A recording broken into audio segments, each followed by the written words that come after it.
All right, thank you all for being here. Today we're going to start the Temecula City Council meeting for March 24th, 2026 at 3 p.m. I would first like to start off with the invocation from Dan Morgan from Calvary Chapel, Temecula, following by the flag salute from our gentleman over here, Mr. Eli Murillo. If we can all stand, please.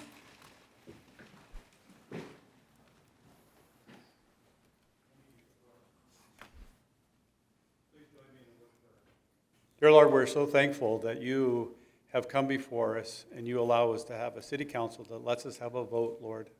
We're so blessed by that. We thank you for Mayor Jessica, Lord, and all that she does and all the city council members, Lord. And we pray that you go before us today in the proceedings of today. Let everything go smooth. Help the mechanical instruments to work like they are now. So thank you so much for that. Let all the proceedings of today go well and go smooth. And we just pray you add a blessing to our community and to our families in this city. And we thank you and pray this in Jesus' name. Amen. Amen. Thank you, sir. Please remove all hats. Okay. Place your right hand over your heart. Repeat after me. I pledge allegiance to the flag of the United States of America and to the republic for which it stands, one nation, under God, indivisible, with liberty and justice for all. Thank you. Gentlemen, if you can come up real quick, I have a little something for you. Thank you very much, sir. Thanks, Eli. All righty. And thanks to Eli's mom. I know it was kind of a last-minute thing to get him in here, so thank you very much for coming in. All right. Next, we're going to start off with roll call, please. Yes, Mayor Alexander. I'm here. Councilmember Kalfas. Here. Councilmember Ron. Here. Councilmember Schwank. Here. Councilmember Stewart. Here. All right, we all showed up. Wonderful. Next, presentations. First, we're going to start out regarding the 250th anniversary of the United States of America, and this is going to be a quote that we have every city council meeting from one of our founding fathers. And this council meeting, I asked Mayor Pro Tem Matt Ron to please take it over and lead from there. All right, appreciate that. Let me make sure this comes up. All right, so of course I picked like the longest quote possible.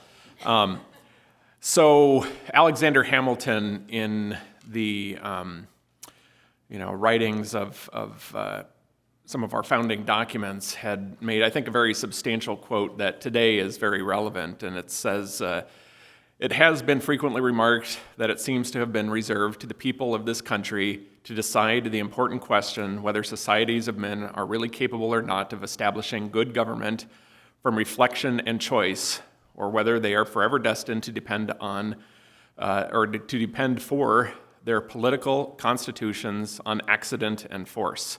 If there be any truth in the remark, the crisis at which we are arrived may with propriety be regarded as the era in which that decision is to be made." And I think 250 years later, it's the former, and I'm happy to see that we've been able to take this experiment that we started then and be able to carry it on today. So appreciate the opportunity to contribute. Thank you. Absolutely. Thank you very much, Mayor Pro Tem. All right, the next one is going to be a presentation of Certificate of Recognition to Bea Barnett upon retirement. Can you come on up? And we are going to have Mayor Pro Tem Matt Ron read the Certificate of Recognition. Absolutely. Proud to do it, Bea. It's good to see you, and we're all very sorry today to see you retiring, but wanted to say that the City of Temecula proudly recognizes Bea Barnett, Community Services Superintendent, for 21 years of dedicated public service to the City of Temecula.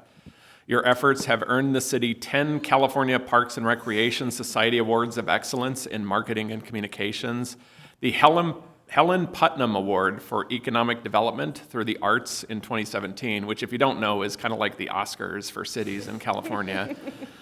Bea has supervised in numerous divisions, including cultural arts, community outreach, human services, at the Old Town Temecula Community Theater, the Merc, the Temecula Valley Museum, arts and cultural events, sister cities, community relations, sponsorships around and about Temecula, and the Park Adventure Series. Bea is a passionate colleague, an inspiring mentor, and a wonderful friend to many of us here at the city. The City of Temecula extends our congratulations on her retirement and wishes her continued success in future endeavors. Thank you so much.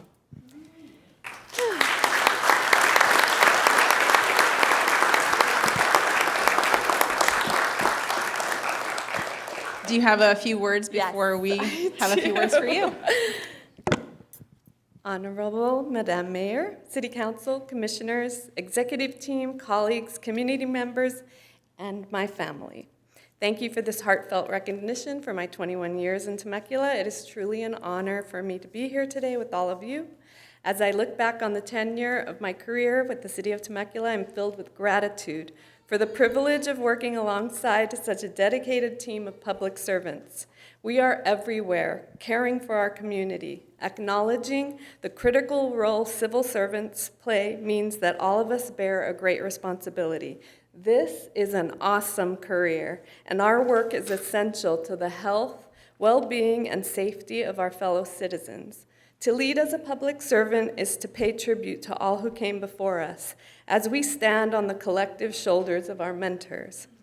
Their wisdom helped shape our thinking, leadership, and accountability, and I'm grateful for my own personal journey. I am a first-generation American, the daughter of Cuban immigrants, a wife, mother, grandmother, and lifelong arts advocate.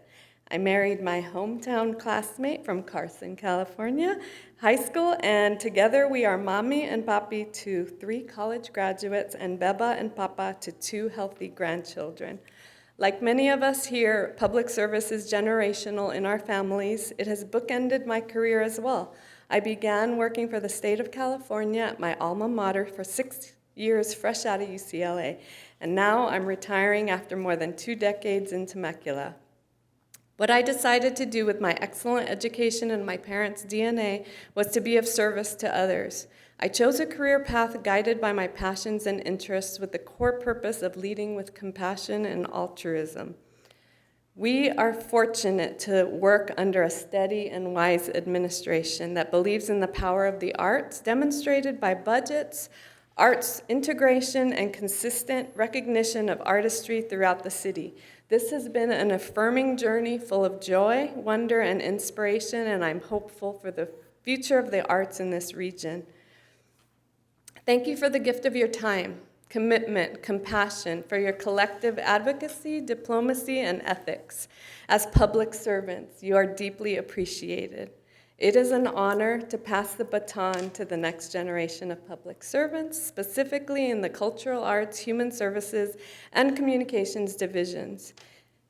Retiring from the City of Temecula is not the end of the road for me. It is just the beginning of my new path. I look forward to serving my home family at Hacienda Barnett.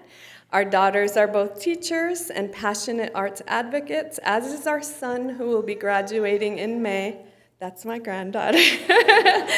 With a degree in directing and drama. I'm proud of all of their accomplishments and will now be able to support them in this next stage of life from front and center. Thank you, Mrs. Mayor, Temecula City Council members, the original recipe team who hired me. Thank you, Mr. City Manager of the Year, Adams, and Mr. Assistant City Manager Hawkins, each who promoted me and elevated my career, Assistant City Manager Watson, for your mentorship, and Madame Director of Community Services Russo, my city sister for life. Temecula's executive team, colleagues, commissioners, volunteers, and community for creating, nurturing, encouraging, and supporting this greatly admired place we are fortunate to call home. It has been an honor and a privilege to serve this community. Thanks to Team Temecula out there, my TCSD family, for all the friendships I shall continue to nurture, but most importantly to my family, my husband Jeff, our children Danielle, Jillian, and Sean, and grandchildren Charlie and Esmeralda. Thank you for your love, support, and the joy you bring me every day. The Barnett family is proud to be a part of those most fortunate travelers to have passed this way and contributed to shaping and nurturing the city of Temecula. For all this and much, much more, I thank you from the bottom of my heart. Happy trails as you navigate the road less traveled until we meet again. Thank you.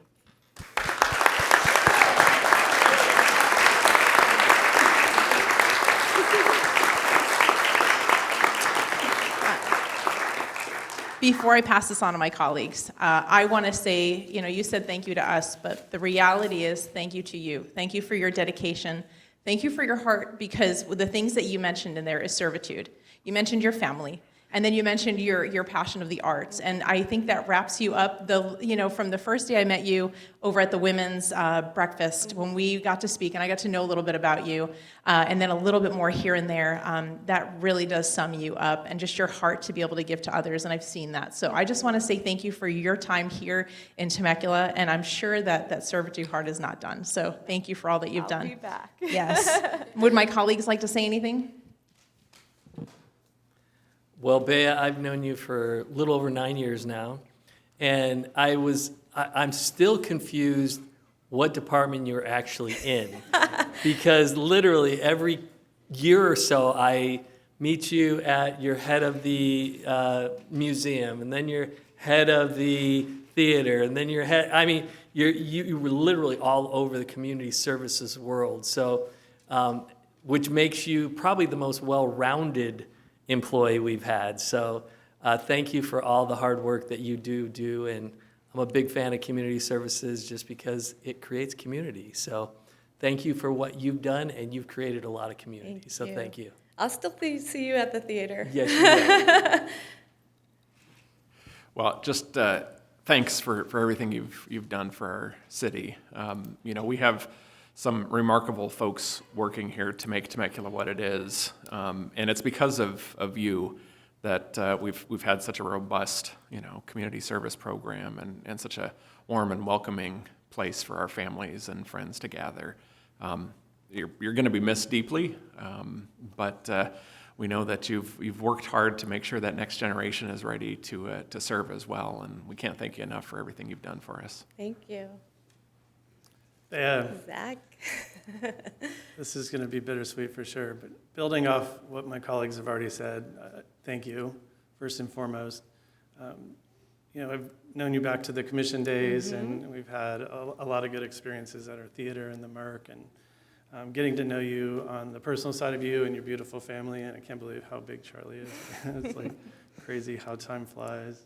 But I know what lies ahead for you is really positive, and so I was kind of thinking like, well, what would I say? And maybe we can look at this part of your life as the first act, right? Mm-hmm. And we have a brief intermission, maybe you should take a brief intermission. Pittsburgh, gotta go to a graduation. Yeah, before you dive into Act 2, right, into the final act, and all I can say is break a leg, and I hope we don't lose touch. I hope we stay in touch.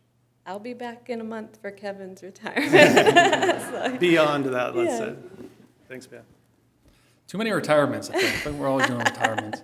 Thank you very much for everything you've done. I'm excited for you. Your family looks amazing. I'm excited that you get to enjoy your grandkids and your family, and you earned it. Thank you. You will be missed in Temecula, but I'm sure your family will be happy to have more time with you. Yeah. Congratulations. Thank you, Brendan. Madam Mayor, may I? Bea, can I have the TCSD group stand up? Just take a look at who's here. They came out in force. They're here for you. Bea, thank you all for coming and supporting Bea Barnett. You may sit down. Unless, Bea, you want to bring them up. A standing ovation already. That's right. No.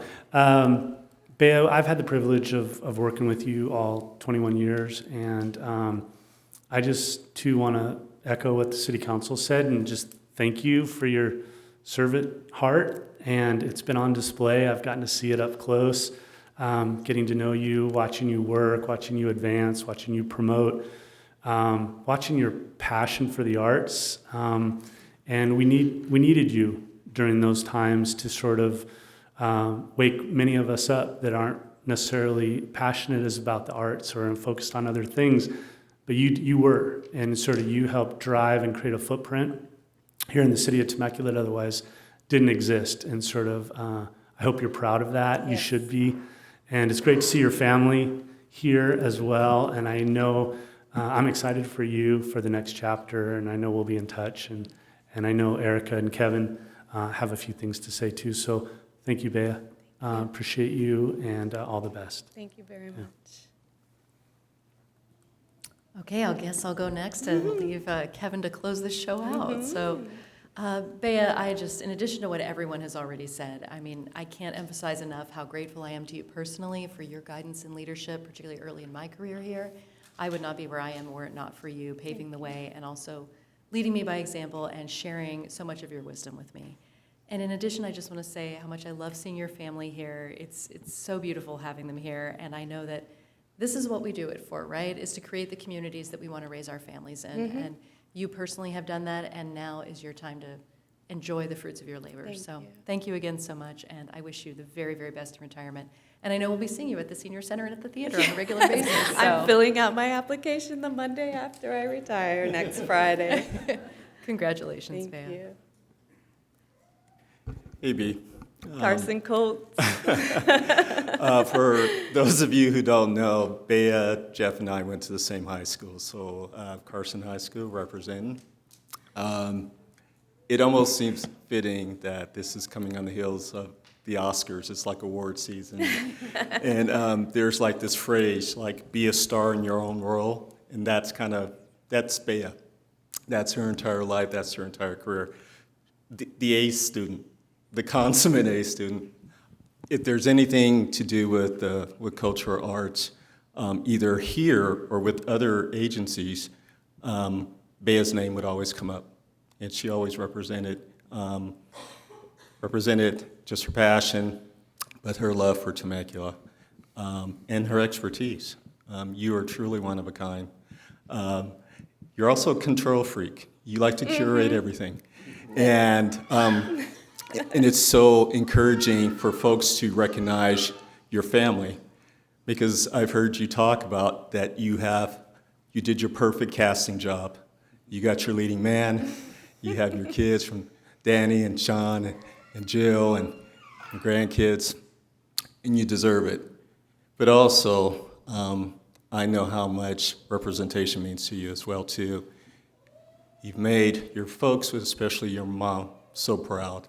We're so proud of you. So take your vow. You deserve it. Well done. Thank you.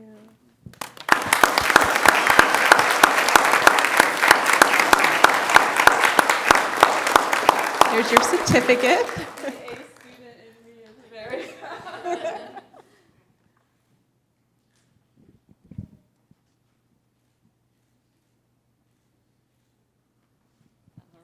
All right, and I don't know if you know what this is.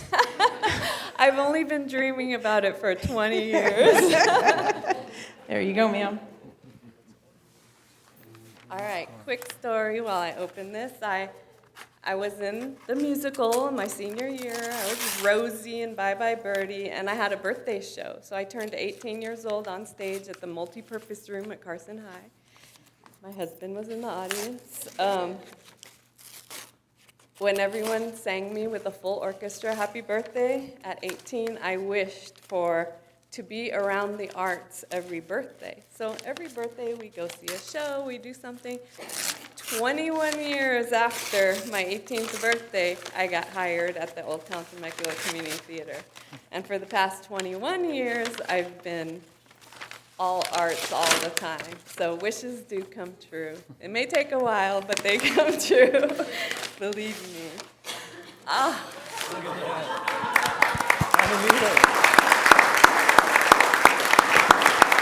I want to point out that I specifically asked for it to say Bea Barnett Avenida.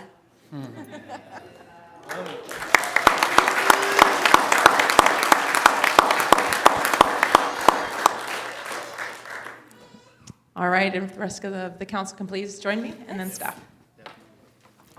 Bea, can we have your family come up too? Yes. And then family as well. TCSD staff too? Yes. Everybody come on up. No, I'm just kidding.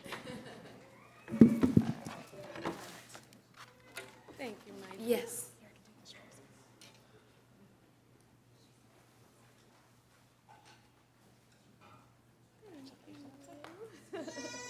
Husband. Yeah. That's where I go. That's where you go.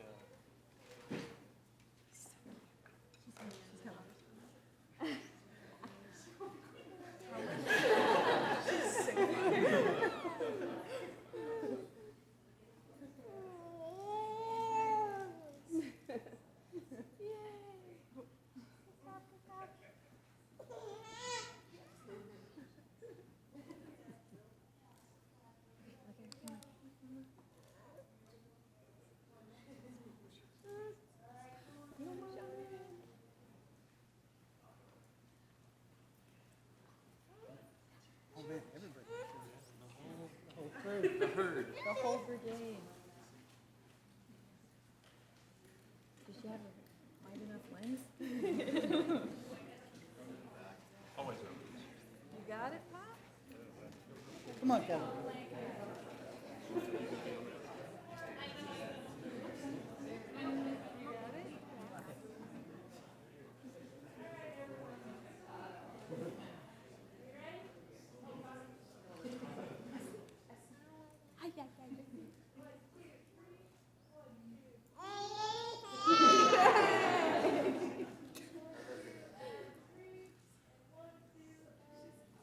Thank you, everybody.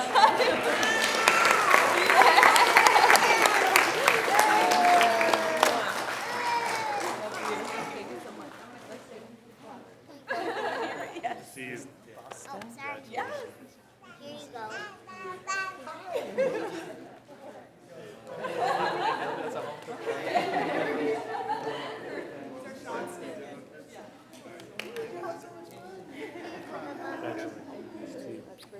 Proud of you.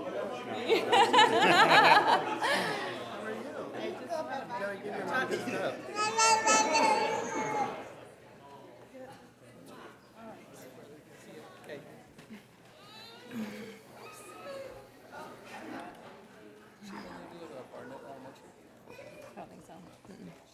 Yeah, I think so.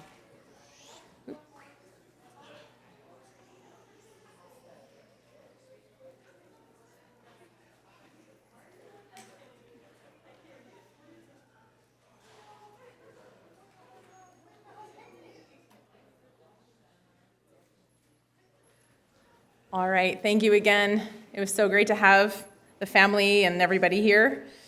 All right, next we're going to move on to our board and commissions report, and that's going to come from our planning commission from Miss Lene Turley-Trejo. Take it away. Hi. And Abaya is amazing. Wow. Yeah. Next slide, please. Thank you. So again, for those in the audience, our planning commission meets on the first Wednesday of the month. And our commissioners, David Maddox, one of our newest commissioners, Fernando Solis, Bob Hagel, and Mark Watson. I always want to call him Luke because I got the Watsons going on, but try not to do that. And so what we do as a planning commission is that we actually vote on things that are legally required in public hearings. And so if you're interested in that, I did have somebody come up last meeting who was interested in that. We do meet on the first Wednesday at now 10 a.m. And we would enjoy having anybody there. Our last meeting was March 4th, so I'm going to go ahead and talk about that. And at this meeting, we talked about, this is the homes that are across from Paseo del Sol and Butterfield Stage. So right in that vacant area that's been vacant for a long time. And so this was a home product review to allow for 6 unique detached single-family plans with 4 architectural styles consisting of 164 lots. And so that gives you an idea of what those 4 architectural plans look like. Next slide. We also voted on the amenities for this project, which is for 3,600 square foot recreation center and other amenities, including a pickleball court, which I may or may not have suggested for them to put 2 in instead of 1. Not sure who said that, might have been me. Pool area, tot lot, and a dog park. And so we had, and I wanted to also mention, especially to the city council, that as a planning commission, we don't just do a stamp of approval. We do our homework, and I appreciate all of my colleagues and all the different questions. Everyone kind of has a different perspective, and so it's good to get all of those questions out and have them answered by staff, and preferably beforehand, before the meeting, but sometimes things come up, and so I'm grateful for the hard work that my colleagues do on this commission. And I think that's it. Unless you have any questions. Oh, it's not. I knew that. Okay, so this is saying where it was Elderberry Park Project, and it's a northwest corner, Butterfield Stage, on Temecula Parkway. And we did have one public speaker who spoke in opposition, and we voted 5-0 to approve both applications. Also, just for your information, I did have Rebecca reach out to me, Farmbach, earlier on, making sure that there wasn't any historical problems there, and we determined that there weren't. So that's a good thing. So, any questions? Anything from my colleagues? Oh, yes, sir. So did they say how many single stories they were going to produce? Matt, do you know? Or Ron? I don't recall exactly how many, but in the plotting plan, they need to mix in the single stories, and there were actually 2 floor plans, so we know there's a high demand for those single-story Yeah, units. exactly. Yeah, that's why I was kind of curious, but. That's the question that Gary Watts always asks Yeah. on our commission. So, yeah, it's a good question. Any other questions? One question, Mayor. Yes, please. Just in regards to the pickleball court, I'm a big pickleball fan, but that one in the diagram looked very close to some backyards. I'm assuming that like studies were completed on the proximity Yeah. and the noise that the pickleball produces when it's next to a neighborhood. All of that was good to Yes. go. Because we've had some complaints, and Right. homes are very far away Right. from our current new ones at Ronald Reagan, but everything was good Yes. to go with that. Yep. Thank you very much. All right, great questions. Thank you, gentlemen. Thank Thank you you. very much, ma'am, for the report. Welcome. I appreciate it. Wonderful. All right, next we have our public safety report from the County of Riverside Fire Department, and that's going to be from Battalion Chief Josh Rivers. Thank you, sir, for being here. All right, good afternoon, Madam Mayor, City Council, executive staff, and fellow citizens. Your City Temecula Fire Department for the month of February ran approximately 892 calls for service. Of that, 688 were medical emergencies. We did have 3 structure fires within the city and 1 wildland fire. We are seeing an uptick in traumatic calls, especially as it's starting to get warmer, as you all know, and the fire season is upon us. So we have, we're bringing on our Type 3 state fire resources here in the next couple of weeks, and you'll start seeing those in the city as well. Next slide, please. One notable event, we did host an event with the Czech Republic firefighters. This is an annual event where they come to our city and they share stories and they share training. It's more of a family-style event where it's a get-together, but we talk about different things and share our fire station with them and a meal with them over the evening. It was very well-received, and very close bonds were made that night for friendships for years to come. And that concludes your report, unless I have any questions. Anything from my colleagues? All right, seeing none. Okay, thank you very much, sir, for your report. All right, so before we move on to next, which normally would be our public comments, I'm going to take some mayor's authority here and adjust the agenda. I'd like to move up item number 14 at this time in order to be able to have the discussion. And number 14 is going to be to approve contract documents and authorize solicitation of construction bids for the Paba Road Pavement Rehabilitation Project, PW 25-05. And I believe that staff report is going to come from Mr. Ron Moreno. Thank you very much, Madam Mayor. So we do have an item on here for the pavement rehabilitation, which will also require some striping. So I'm going to call up Nick Minichilli. He's our principal traffic engineer, and he's going to run you through kind of the proposal for the striping of Pablo Road. All righty, thank you. Thank you, Ron. Good evening, or good afternoon, Council. This presentation is in regards to the proposed striping modifications, a road diet striping modification for Paba Road. Quick background on the Paba Road Pavement Rehabilitation Plan is going to rehab the road from Inez Road to Margarita Road. And as part of that, we have an opportunity to restripe the whole corridor as part of the project. It's a good opportunity to implement traffic calming measures to improve safety. And it's another opportunity to improve access to all roadway users as we try to do with our city complete streets policy. What is a road diet? We'll just do a quick definition for folks that don't know. It's a roadway reconfiguration that reduces the number of travel lanes. It's typically implemented on roads that may have excess capacity. They are just widened that don't meet the current needs. Maybe in the future we need it, but we don't need it right now. Per FHWA, a road diet with one lane in each direction and a two-way left turn lane, a center turn lane, can handle up to about 25,000 ADT. I kind of think that's a little high from the FHWA, but I think it's more reasonable to say 18,000 to 20,000 ADT. And we'll get into those PABA road numbers a little bit later in the presentation. So there's a lot of road diet benefits. Typically, they enhance the safety for all roadway users. They help to calm traffic and reduce speeding and create constant speeds.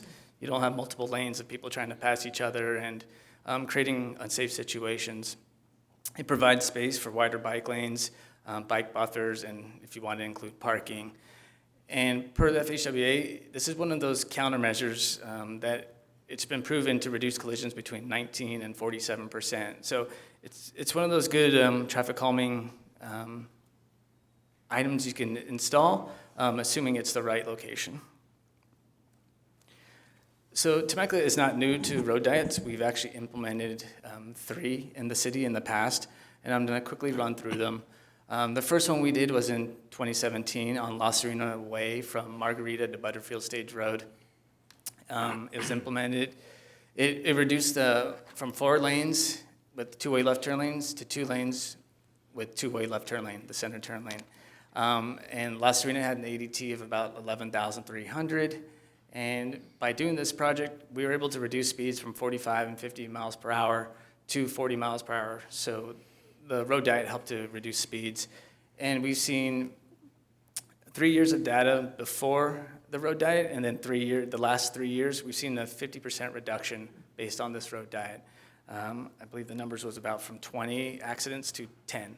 So a good example for the city, and this is, La Serena is a great example for what we would like to do for PABA Road. It's the exact same situation, roadway width of what we want to bring it down to. Another roadway diet is Red Hawk Vale Ranch from Peppercorn to Red Hawk Parkway. It's that big loop. It was implemented in 2020. We reduced from 4 lanes with the center turn lanes to 2 lanes with center turn lanes. Not for the whole loop, for a majority of it, there was too much volume on a certain section, so we kept it as 4 lanes. Red Hawk currently has an ADT of 12,600 and Vale Ranch 10,200. This project also, when it was implemented, it reduced posted speed limit from 45 miles an hour to 40. Speeds dropped. And then we've had a reduction in traffic with the previous 3 years to our current last 3 years of about a 35% reduction in traffic accidents. And that's gone from 20 down to 13. The last one we want to highlight is the Old Town Front Street from Santiago Road and First Street to Temecula Parkway. This was the most recent implementation in 2023. We reduced from 3 lanes with the two-way left turn lane to 2 lanes with the two-way left turn lane. There were 2 northbound lanes, and we reduced that to 1 lane. And Old Town Front Street has an ADT of 11,100, and this has, over the past 2 years, led to a 50% reduction in accidents, I believe from 6 down to 3. And on all those, we show the graphics of before and afters. I'm sorry, I should have mentioned it, but it basically shows what we had and then what we ended up striping. Now on to PABA Road. Back in 2022, we were asked to kind of look at Rancho Vista Road and PABA Road as potential road diets. We brought this to our Traffic Safety Commission in May of 2022 as a receive and file, and we did a presentation, and the Traffic Commission liked it at that point. Fast forward to now, the rehabilitation project is ready to be implemented, so we have brought back this road diet presentation. In the past, we've had numerous complaints on PABA Road regarding speeding, roadway access for residents leaving the neighborhood, saying it's difficult to get out of there to navigate the amount of, not the amount of cars, but the roadway curvature and the verticals and trying to get out of there with multiple lanes of cars coming through. It's been difficult. One thing I want to show is here's the corridor from Inez to Margarita. There's 2 speed limits on PABA Road. At Primavera and to the west, it's 40 miles per hour, and then to the east, it's 45 miles per hour.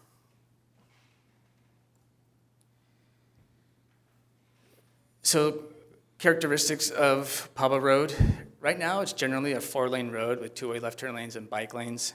As you get closer to Inez Road, there's actually 1 lane as you go east for about 1/3 of a mile, and then it opens up after La Primavera into the 4-lane cross-section. Current 2025 existing ADT is around 12,500, which if we go back to those previous examples, that's a little bit higher than those other road diets, but kind of right in line, not too far off. 85th percentile of Pablo Road is 52 miles per hour, so it's a little bit higher, especially in the 40-mile-an-hour region, 40-mile-an-hour posted speed limit area. As you go down the hill, people are coming down pretty fast in that location. And over the past 3 years, there have been 11 collisions. The map shows, you can see a picture of the actual existing roadway. This is kind of near the library, and you can see just the dimensions of the road on the screen. So what we're proposing is to generally go down to a 2-lane roadway with the center turn lane and buffered bike lanes. That extra width, we want to add to the buffering those bike lanes and provide a little bit more safety. At Inez Road, at the intersection of Inez and the intersection of Margarita to the east, we're going to be matching the same lane configuration. The segment can handle the volume of the road in between. When you get to the signals, it's going to be the same. We're going to keep the same configuration so we can have throughput at the signals. Just wanted to make that clear on this. We don't expect corridor operations to suffer. The numbers and all the values and all the data we've poured over and read into, it should be fine. We do expect lower speeds and more consistent speeds, which should lead to less collisions. And we did float this idea to the Sheriff Department during one of our quarterly meetings, and they were in favor of this implementation. I also wanted to point out other similar roadways in the city that didn't necessarily have road diets, but these are very similar cross-sections, lanes, and their ADTs. Inez Road from Santiago to La Paz actually has an ADT of about 17,000, and that has 2 lanes, bike lanes, 2-way left turn lane. So much higher ADT, and generally from a perspective of the segment of the corridor, it functions. You know, traffic backs up when we hit signals. That's not a function of necessarily the segment. It's just the volume when you hit a signal, a stopping point. The Portola Road from Jedediah Smith to Pio Pico, there's an ADT of around 11,200, getting closer to that PABA ADT number. And then Rainbow Canyon from Pechanga to the city limits, it's around 11,500, 2 lanes.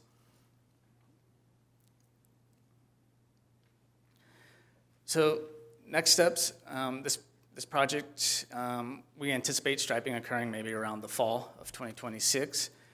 Here to seek approval and direction of acceptance of this proposed road diet striping. If it's not approved, we would probably match the similar configuration of what is existing today.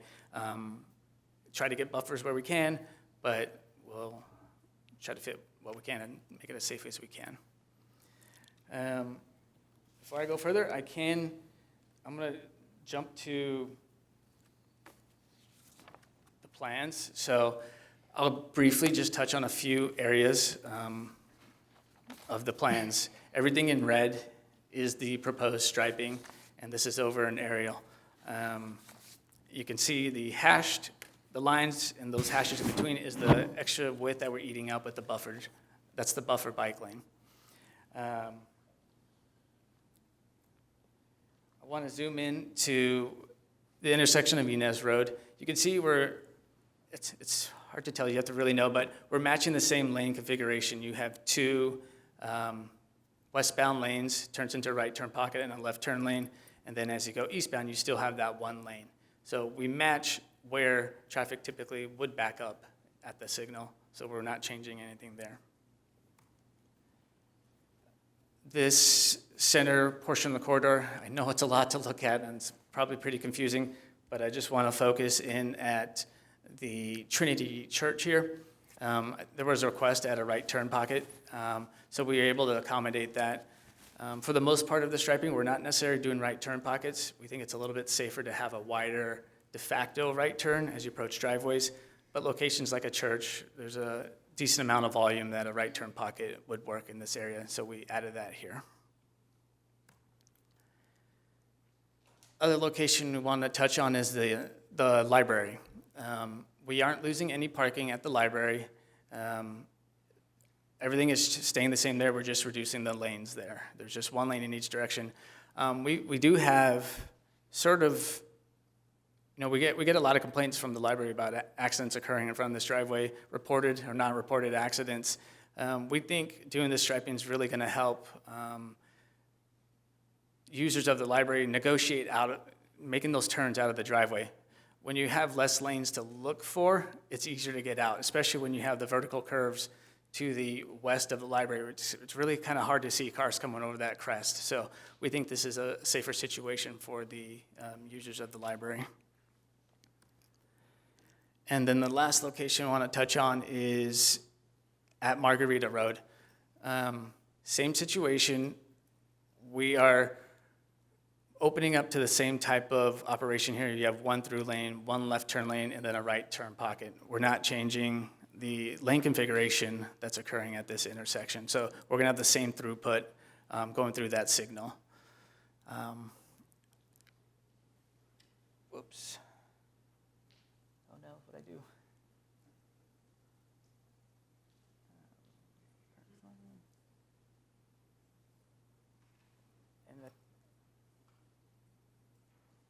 With that, I can take questions. Sorry. Thank you for the presentation. And there's a lot to digest and talk about. So do you, at this point, any of my colleagues have any questions? My left? Yes. Okay, yes, sir. First off, thank you, Nick, for doing all the research and being in the hot seat when this presentation occurs. No problem. Just a few questions for you. Where do we collect our collision data from? Sure.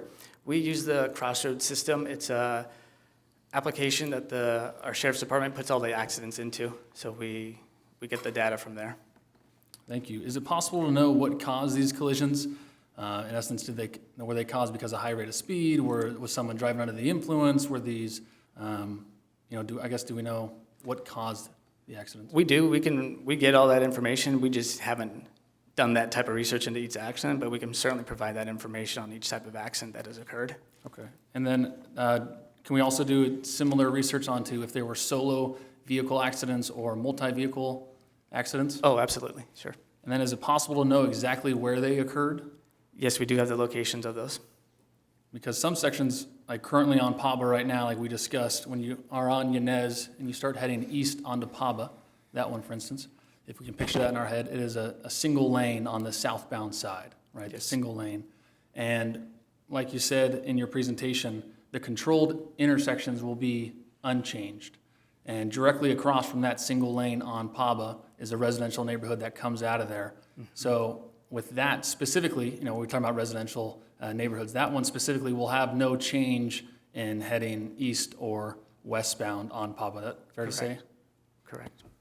Also in the paperwork, it stated that 6 out of the 11 accidents, so 11 accidents occurred in the last 3 years on Paba. 6 out of 11 occurred at the controlled intersections. I believe it was uncontrolled, but maybe vice versa. I see.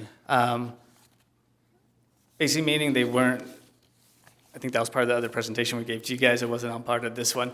The ones that didn't occur necessarily at the signals. So they're between the signals, the segment of the roadway. Okay, so either 5 or 6 5 or occurred 6, yeah, I can't remember, yeah. And would it be fair to say that those 5 or 6 that happened at the controlled or uncontrolled intersections, let's just focus on the controlled ones, the ones that happen at the controlled intersections, since nothing is changing due to the striping, we wouldn't see no change in more or less accidents because they are remaining the same?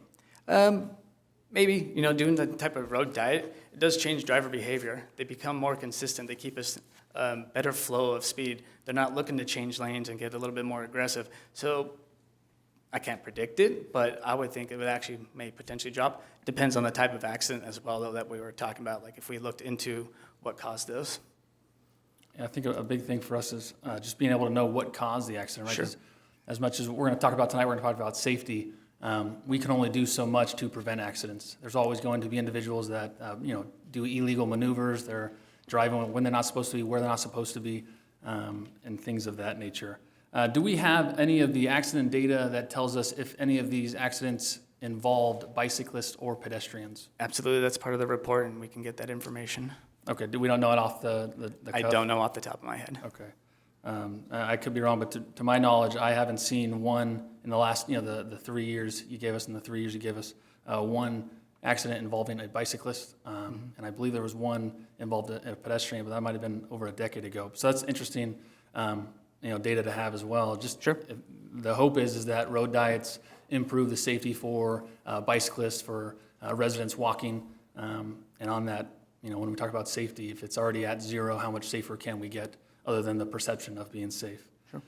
Another thing, the data provided here, it gave figures for the first 3 years in regards to La Serena, Red Hawk Parkway, and Old Town Front Street was the other one, but La Serena, Red Hawk Parkway, and Vail Ranch Parkway. In our paperwork it provided to the council, it was 2017 to 2020, and then 23 to 2026, right? So those were the 3 years, actually 4 years. So 2017 to 2020 is a 4-year data analysis, and then 2023 to 2026 is only a 3-year, 2.5 month data analysis. Is that fair to say? I would have to look at the exact dates we did, but we tried to match them exactly 3 years and 3 years. Yep. No, absolutely. The ones provided to us were 2017 to 2020, which, at first looking at it, looks like a 3, but it's a 4 years, right? 2017, 2018, 2019, 2020. The second bullet It points. ended at 2020. We didn't take the 2020 data. So it went 2017, 2018, and 2019, since it was implemented in 2020, the striping. Okay, so not 2020. Not necessarily the full included year in of the data. 2020. Okay. And then for Vail Ranch Parkway collisions specifically, that one went from 11 to 10, which, any given year it can be more or less.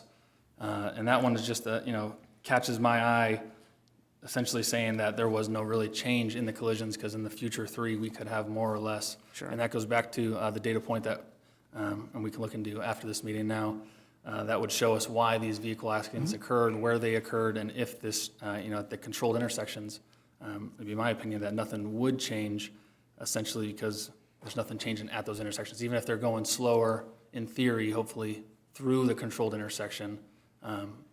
In regards to this, there's no speed limit change associated with this road diet. Is that correct? For which road diet? The current one. We don't know. Proposed. Once you implement, when we change the whole configuration of the roadway, we'd have to do a whole new speed survey, and then we would see if speeds would drop or stay the same.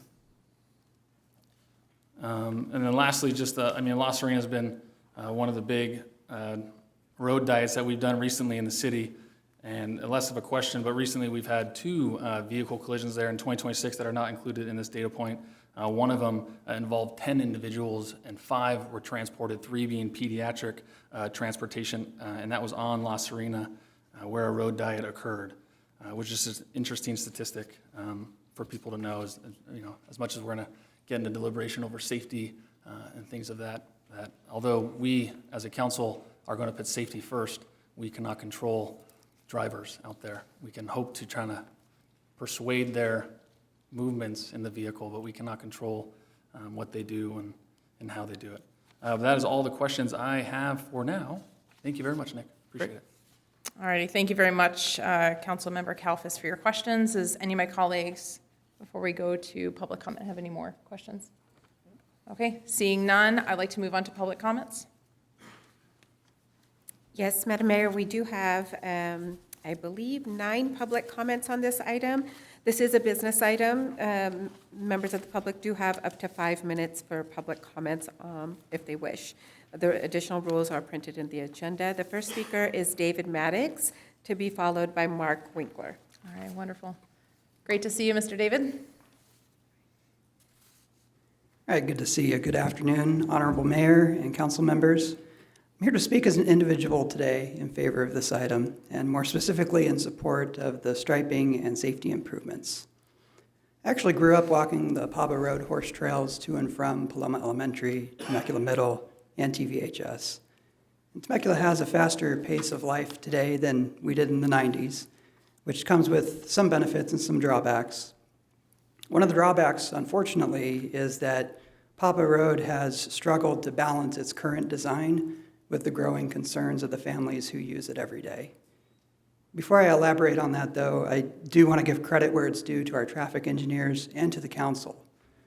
3 years ago, we made a commitment to our community when the Traffic Safety Commission unanimously recommended and the City Council unanimously approved Temecula's first complete streets policy.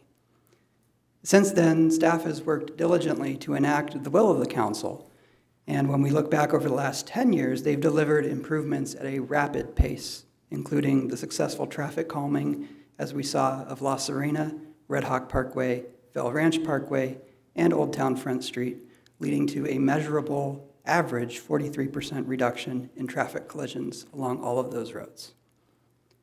That said, in a maturing city like ours, there's always more work to be done.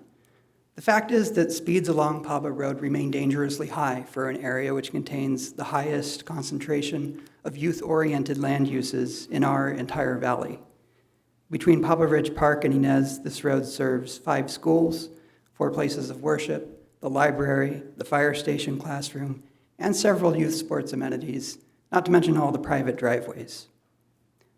Fortunately, Temecula's Complete Streets policy recognizes that not every road serves the same purpose. We do have workhorse corridors like Rancho California, high capacity, car first, engineered to move shoppers, tourists, and commuters efficiently between synchronized traffic signals. But we also have, running directly parallel to that, neighborhood roads like Rancho Vista and Paba, streets which really should be traffic calmed and designed with pedestrians in mind. And we can protect this walkable and bikeable heart of our community while still maintaining an efficient circulation hierarchy for the rest of our city. It doesn't have to be either or. And the staff recommended striping design will help us achieve a safer balance. Now, on that note, I do want to stress that the safety element of this is critical to get right. Prior to the meeting, I emailed the council with an invitation to review some CCTV footage from the library, which I've also submitted into the record. The video shows a truck traveling at 45 miles per hour down Paba, forced to swerve onto the sidewalk to avoid a car turning out of the parking lot. The stop sign on the corner is struck and ends up 50 feet away on the other side of the parking lot. Now, at that speed, if someone's kid had been standing there instead of a stop sign, then we absolutely would have been dealing with a tragedy instead of a striping discussion. And this is just one out of the 11 collisions that have occurred on this road in the last 3 years. Last week's severe collision involving a student in front of TVHS is proof of the human cost if we don't change the status quo. Now, out of respect for the family, I'm going to leave the heartbreaking details of Brianna's story for them to share on their own terms, but we have to keep a keen eye on the stakes that are involved in decisions like this. We all experience traffic every day. That's something we're familiar with. But we don't come into direct contact with all the traffic collisions that are happening daily on our roads. That's something that folks don't often think about until it affects them. And I guess that's why I feel we have the responsibility to try to remind our neighbors why projects like this are so important, whether or not they're popular. We have a plan in place to make our roads safer, and to their credit, staff have stuck to that plan, cutting absolutely no corners with their recommendations. And my only ask of the council, respectfully, is that you continue to make safety the top priority in your decisions this afternoon. I hope I've said enough, and as always, I really appreciate you hearing me out. Thank you. Thank you very much for coming in, and thank you for your comments. The next speaker is Mark Winkler, to be followed by Nicholas DiPaolo. Good afternoon, Mr. Winkler. Good afternoon. I am speaking on behalf of a group of concerned residents regarding the proposed resolution which would remove traffic lanes on Paba between Inez and Margarita. We strongly oppose the road diet. Paba Road is a critical east-west corridor serving residents, businesses, service providers, emergency responders, and visitors. Reducing its capacity will likely create significant and lasting negative consequences for our community. First and foremost, the section of Paba serves Fire Station 84. Any increase in congestion along this corridor would impact emergency response times. When seconds matter, creating additional traffic bottlenecks is not a risk we should take. The corridor also provides access to Temecula Public Library, a major community resource as well as primary voting precinct. Changes that reduce parking access or create traffic backups could affect both everyday use and civic participation. Additionally, this section of road supports 5 educational institutions. Anyone familiar with this area knows the level of congestion that already occurs during morning drop-off and afternoon pickup hours. Reducing travel lanes on an already heavily congested roadway during peak times raises serious concerns about gridlock, safety, and the inevitable spillover of traffic. Paba Road only has one entrance and exit for Plaza del Sol, which includes approximately 15 businesses, along with several additional businesses west of the center. These businesses depend on reliable access for customers, deliveries, and employees. Creating additional congestion at this location would have economic and safety consequences. The Paba Arterial also serves as a key gateway for our visitors to Wine Country and Old Town. As Temecula continues to grow, reducing capacity on a key connector seems inconsistent with the city's long-term infrastructure needs and incongruent with the city's strategy of growing tourism. It's worth remembering that the same section of Paba Road was widened from 2 lanes to 4 in 2006 because the city recognized the need to accommodate future growth. Since that time, Temecula's population has grown significantly, up 23%, and we're not done growing. The Altair community will add approximately 1,000 homes to Temecula. TVHS is the designated high school for that development, and Paba Road will serve as its primary route to campus. Simply reducing lanes does not automatically lower accident rates. Safety is influenced by many factors, including speed, visibility, traffic flow, and driver behavior. The study provided by the city is incomplete, statistically flawed, misleading, and fails to reflect the actual conditions experienced by residents driving on Paba.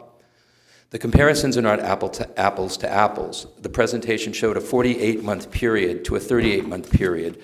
The numbers must be prorated for parity. When this is done, it illustrates that over a 1-year period, the road diets to date have reduced collisions by approximately 1 per road per year. In addition, the city has only looked at ADT, average daily traffic, for these diets. This metric alone is insufficient for evaluating real-world conditions on the segment of Paba, as the FHWA recommends that PHV, peak hour volume, is the more critical metric to be analyzed to determine a successful outcome of a road diet. PHV review is notably absent from the study. PHV on Paba significantly exceeds the recommended threshold for lane reduction. Given the concentrated peak hour demand generated by multiple schools, high turning volumes, and lack of alternative routes within the corridor, this roadway does not meet the practical criteria for a successful road diet. In contextual FHWA jargon, traffic patterns on this section of Paba Road are highly directional and occur in short, intense bursts rather than being evenly distributed. School access and emergency service activity introduces additional friction, increasing delay and queue formation. Existing intersections already operate under strain with limited and insufficient left turn storage, exacerbating congestion during peak periods. Taken together, these conditions suggest that implementing a road diet on this segment of Paba would likely degrade traffic operations and increase congestion rather than improve safety or mobility. In addition, any changes to the Temecula circulation element, which is a component of the city's general plan, requires notification to impacted parties. Based on my public information requests, the city has not meaningfully reached out to key stakeholders directly impacted, including constituents, nearby schools, local businesses, the public library, and emergency services. If such outreach had occurred, it likely would have revealed that most have serious concerns about reducing the lanes on the corridor. There have been 2 social media posts by council members discussing the proposal, and they generated nearly 300 comments. The overwhelming majority oppose the road diet. While social media alone should not determine policy, it does demonstrate that most residents feel strongly about the road restriction, and they want their voices heard and supported by elected officials when they vote. Thank you, Mr. Winkler. Thank you, Council. The next Thank you speaker very is much, sir. Nicholas DiPaolo, followed by Gary Yachty. All righty. Good afternoon, sir. Thanks for coming in. All right. Well, good evening, everyone. My name is Nick, and I am with Strong Towns Temecula, a local chapter of the nationwide Strong Towns movement. We are a nonprofit organization promoting financial resilience and people-friendly places. I am here in support of item 14. I regularly drive Pablo Road, and I've also biked along a similar section to what is planned in the documents. From my experience, this already feels like a corridor that can function well with this kind of design. It feels comfortable and it feels appropriate. I hear concerns about congestion or losing the ability to pass, but it is worth asking, why do we assume that making a street safer and more balanced will automatically create gridlock? I've driven this road during busy times, even around school pickup, and I've stayed in one lane and never felt the need to pass. Changing lanes has frequently been ineffective on many of our arterials. Often passing just gets you to the next red light a few seconds sooner. In many cases, designs like this maintain flow, reducing conflict points, especially in areas with destinations like our library. Physical design is more influential on driver behavior than radars, and bicycle lanes make better emergency access points for fire trucks than a backed-up vehicle lane. Bicycles can move a site easier than cars. I also think the reason people feel the need to move quickly through areas like this is often because of how separated our destinations are. But places like this near a library are exactly where we can start doing things differently. This area isn't just a road, it's a place. People are biking, visiting, and spending time nearby. The design should reflect that.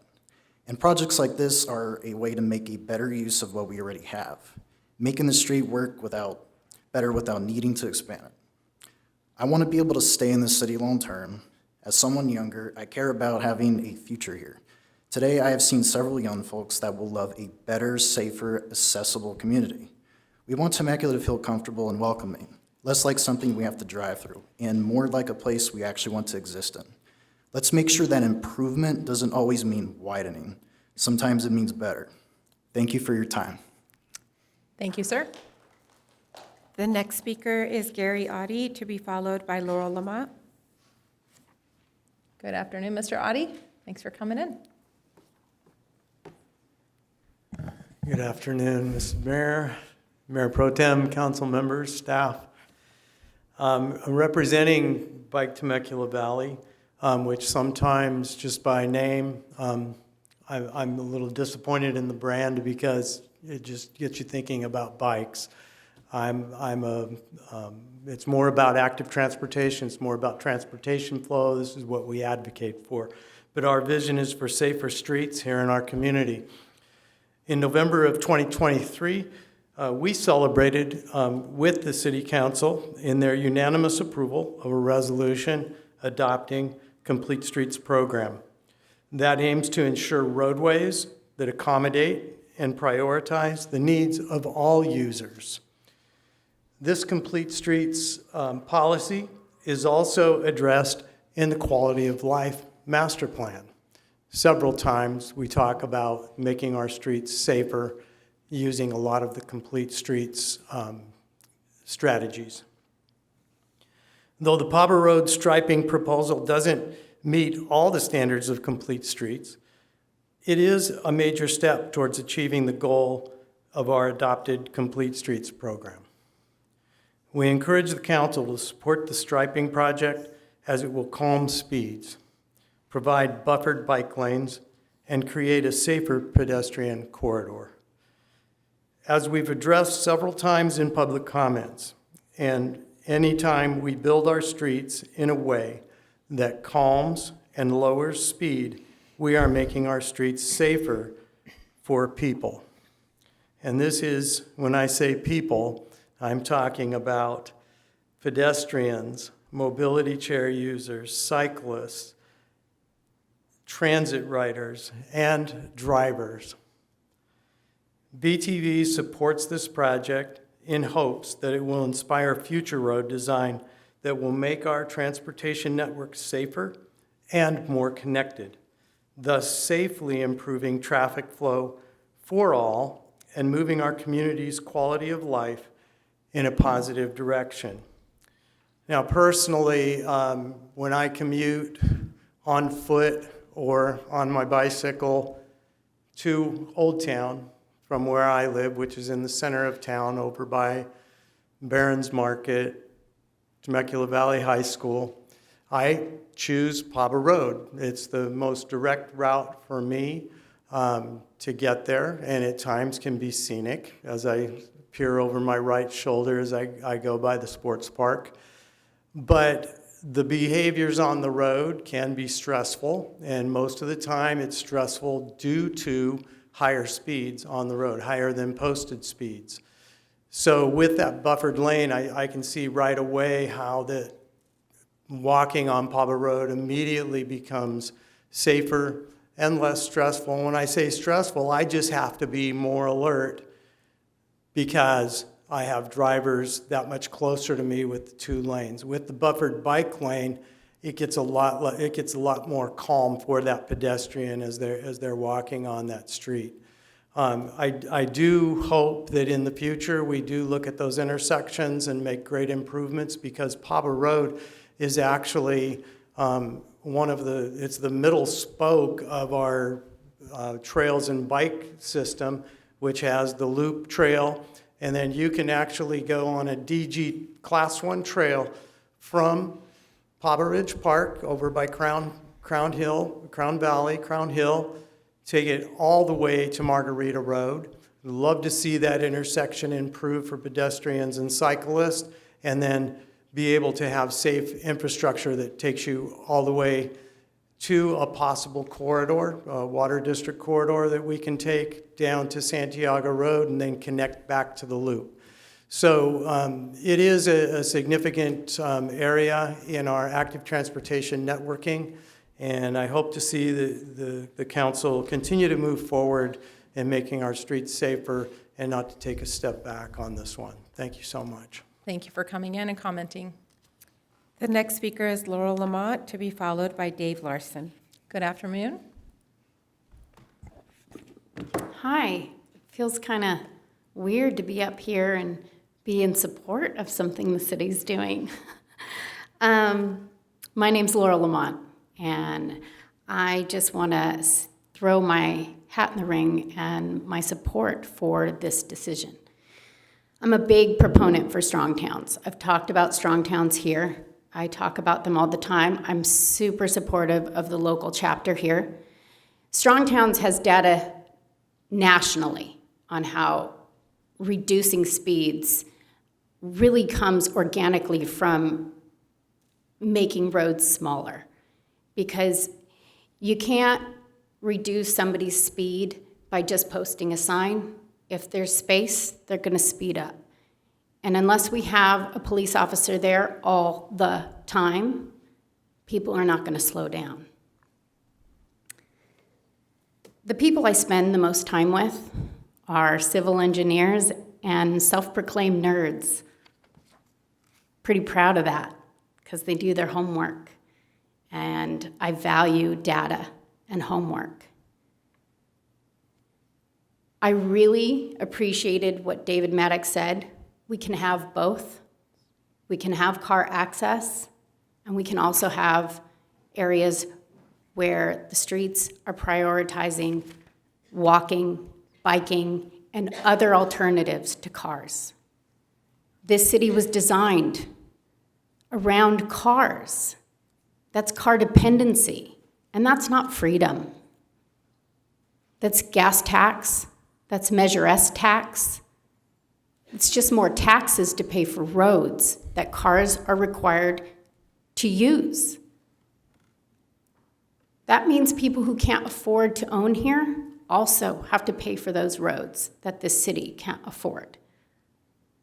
It's time we start progressing forward and creating alternatives to driving so that we don't have to get in the car. ARCOG did a slideshow here once, and it highlighted that less than 10% of people travel for work in this city, right? 10% of the trips in Temecula are for work.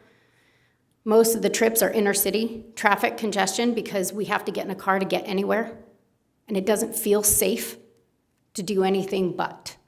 My son rides his bike to the MSJC. It doesn't feel safe to do that. And he rides on the sidewalk because it's not safe in the street. I would love to take my bike to work, but it doesn't feel safe to do that. It's a learning curve. And if you are acclimated to driving alone in your car everywhere, then that learning curve is going to be steep. And the education, the heavy lift, the reason we had so many commenters on social media opposing it is because we lack the education behind it. And I know that that takes leadership to go against the grain of the popular opinion. But when you educate, that opinion can shift. So let's lean into education. Let's lean into data. Let's lean into alternatives. Let's do better. It's kind of weird having me on your team, huh? Let's be better. Let's approve this.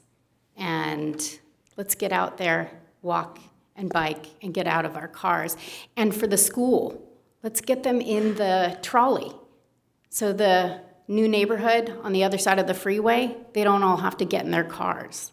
Let's figure out better modes of transportation to get those kids to school. Thank you. Thank you. Next. The next speaker is Dave Larson, to be followed by Patrick Thomas Perrio. Good afternoon, Mr. Larson.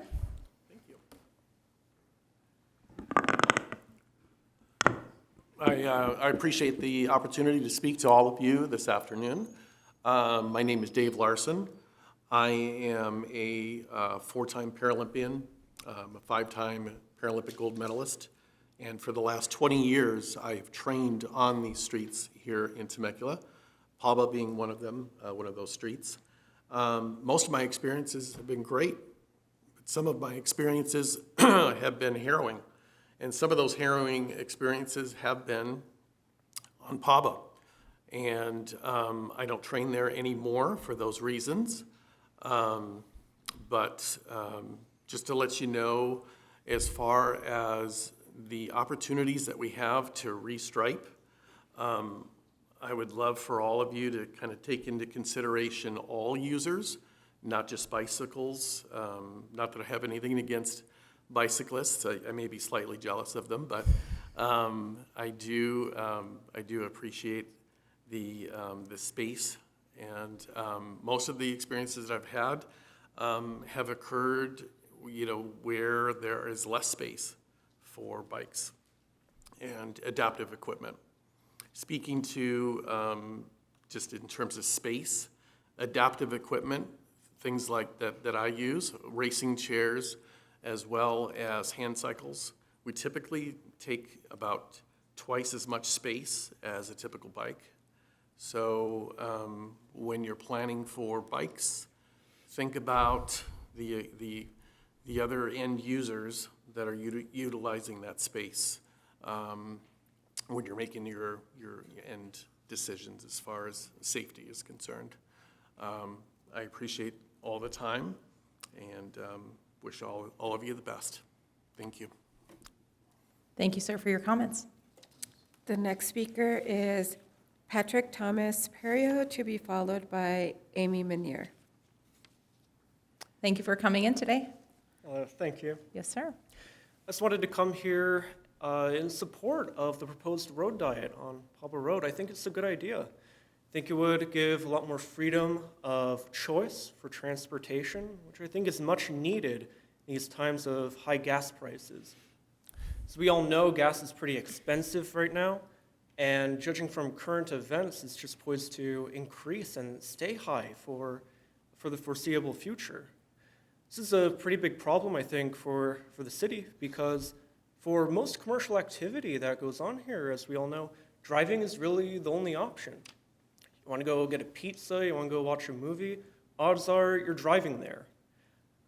That makes commercial activity and therefore the economic growth and prosperity of this wonderful city heavily dependent on gas prices, which fluctuate just as they are now, not very stable.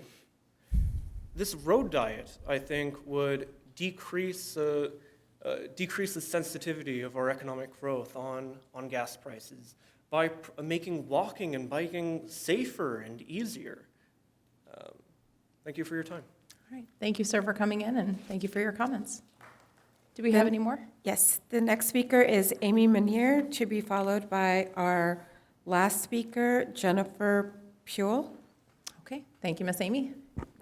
Miyuyam, Amy Manier, as you mentioned. I'm a tribal member of the Pechanga Band of Indians, but I've also been a very long-time community member in Temecula Valley and have lived, worked here for several years. So first, Madam Mayor and all council and all the staff, thank you for what you do for us. There's definitely a reason why I have made my home in the Temecula Valley all these years, and I've been blessed to be a part of the community. And that's why I'm here today, is to try to continue to support the good leadership that the city of Temecula has always provided for us. I do come to you today as a mother of four, a teacher, and that means that I have the privilege to try to guide next generation and what we want our kids to live and to believe in and all of those things. These roles shape the decision. These roles shape the perspective I have and the decision that you guys have before you. I do think it's really important to have long-term planning and responsibility to really continue to make the community that we are so proud of. Now, if you haven't met my oldest, Matthew Manier, who is also known as Darth Vader or a volunteer firefighter for Pechanga, you can pick. He's also a part of the Turk Committee. He is a 24-year-old man that was born with autism and speech delay and several cognitive deficits. When he was 4 and he was diagnosed, I was told several times the popular decision was that Matthew would never live independently. They actually called it institutionalized. So I was offered plenty of support, and I was told by several doctors, several teachers, Matthew needs to be in the Bridge program because he just needs to bridge to community, by the way. He will never be independent. He will never get a diploma. So continue on. He graduated with a full diploma and continues to strive to be independent. He's been independent in part because of the numerous programs that the city of Temecula has provided.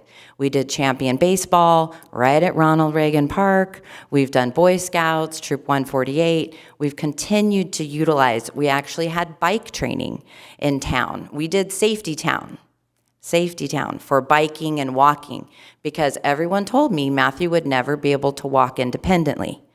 Well, fast forward in 2020, Matthew decided, I didn't send him anywhere. If you know him, he's very strong-minded. Matthew decided to move to Orange County for a program called CLE, College Living Experience.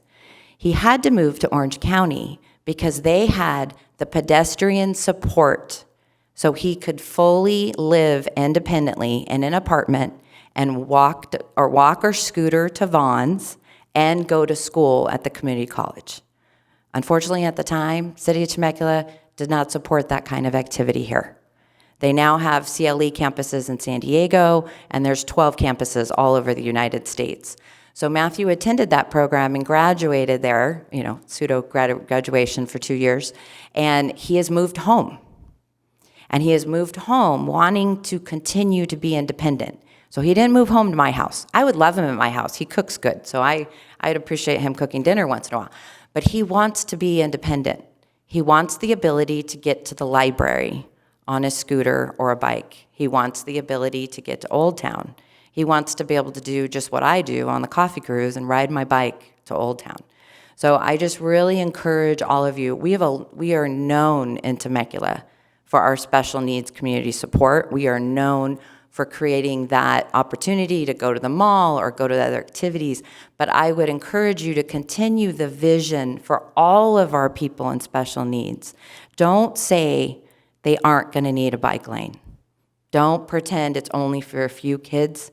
It's for a lot of people. And also, we talk a lot about one-story houses. Like I'm thinking that's for me when I'm retired. And, if I ever can't drive, I want to be able to bike. And so I just really hope, I understand the hardness of this and this is not maybe the popular decision, but it might be the right decision and it's going to pay off. And I used to walk Red Hawk Loop all the time and there's a diet there, a road diet there, and it is the most beautiful, easy drive to work because I drive back and forth. I literally drive from Pechanga to St. Jean's multiple times a day, and I participate in that. And guess what? I drive slower, I drive safer, and then I enjoy my walk on the Red Hawk Loop. So please continue to support that community. Thank you. The last Thank speaker you. is Jennifer Pule. Good afternoon, ma'am. Good afternoon. Thank you. Thank you. Thank all of you for having this open forum for us to speak. Can you pull the mic up just a little bit so we Oh, can hear what you have to say? Can you hear me now? I think so, yeah. That Thank is you. all. I want to applaud Mr. Winkler. I support his positions 100%. I think he's absolutely correct. If this is about safety, the statistical data that was presented is flawed, as Brandon carefully pointed out. I'm sorry, Councilman Coffis carefully pointed out. The data that's flawed, that does appear to show no significant safety improvement over where the existing diet streets are in our own community. So I don't know why we would go to this expense when we're increasing the housing, the more traffic. It's confusing. The diet streets are very confusing for people. I drive them too, like she does. They're very confusing, and I think they cause more problems than they resolve. So it's short and sweet. Mr. Winkler said it all. I applaud him very much, and I thank you guys very much. Thank you so much for coming and your comments. Madam Mayor, that concludes public comments on this item. All righty, wonderful. All right, so I just want to say, first off, thank you to all of the public comments. And before we kick this off, obviously, everybody's heart that came up to this dais, up to this podium, and I'm sure with all of my council members, just knowing how they think and what their perspective is on this city. If there is one word that I believe I heard from everybody, from both sides, it's safety. Safety for bikers, pedestrians, adaptive equipment, drivers. Safety for people coming in and out of the driveways. So I'd like to open this up to discussion to all my colleagues. I know we're gonna probably have a good amount of discussion, but if it's okay with my colleagues, I would like to maybe start out. Normally I don't. Normally it's always kind of passing off to everybody else.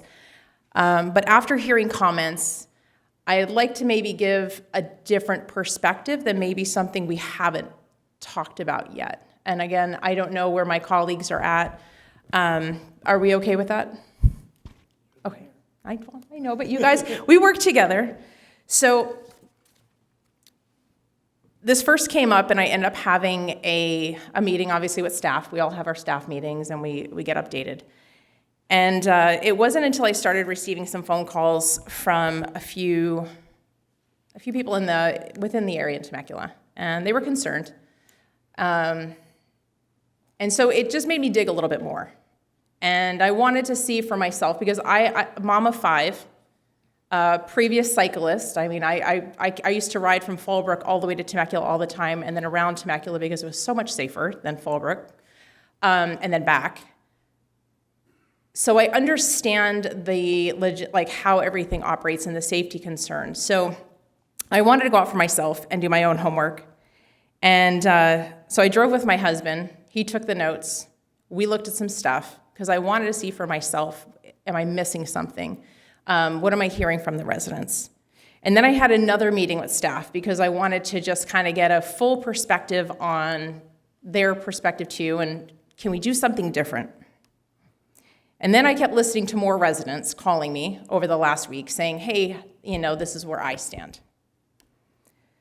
So what I'm hearing from everybody is they want traffic to slow down. I don't think anybody here can say that they're against slowing down traffic. I don't hear anybody saying we need to go faster. I don't think I hear anybody saying we want to have more accidents, so we'd like to reduce accidents. It doesn't matter how many is happening right now, but nobody wants to have more accidents. However, we can only mitigate so much.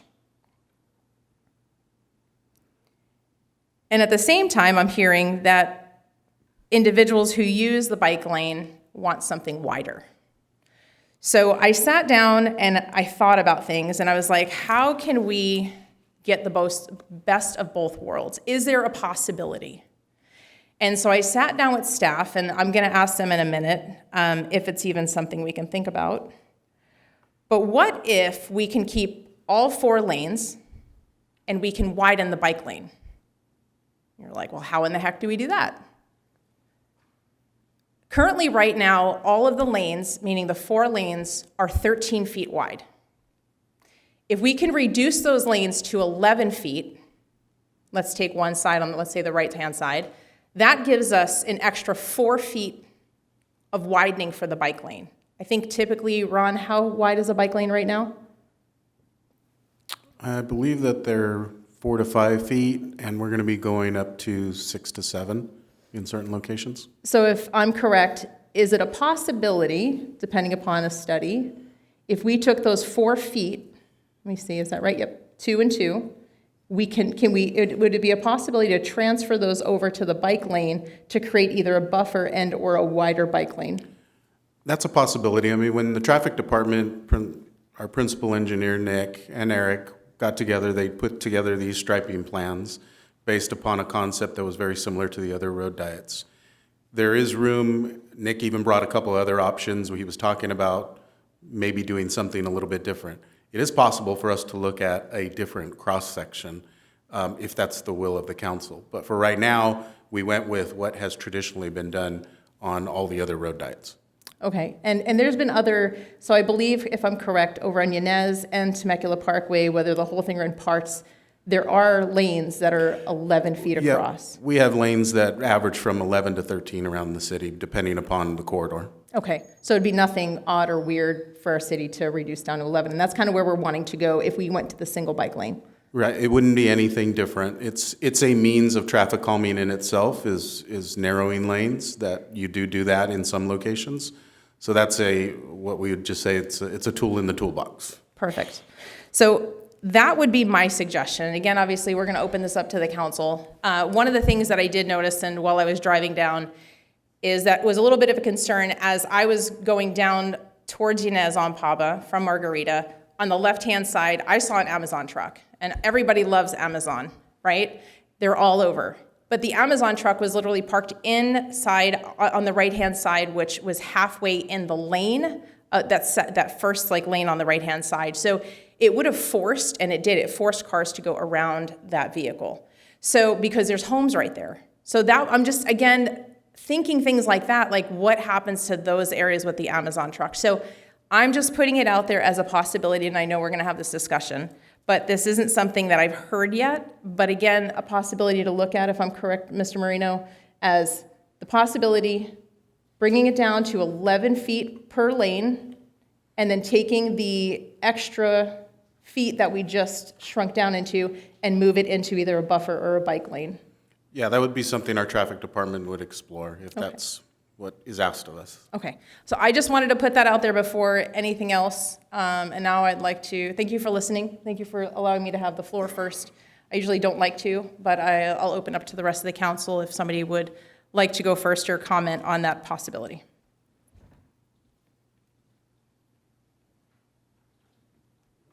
I'll kick it off. Okay, thank you, sir.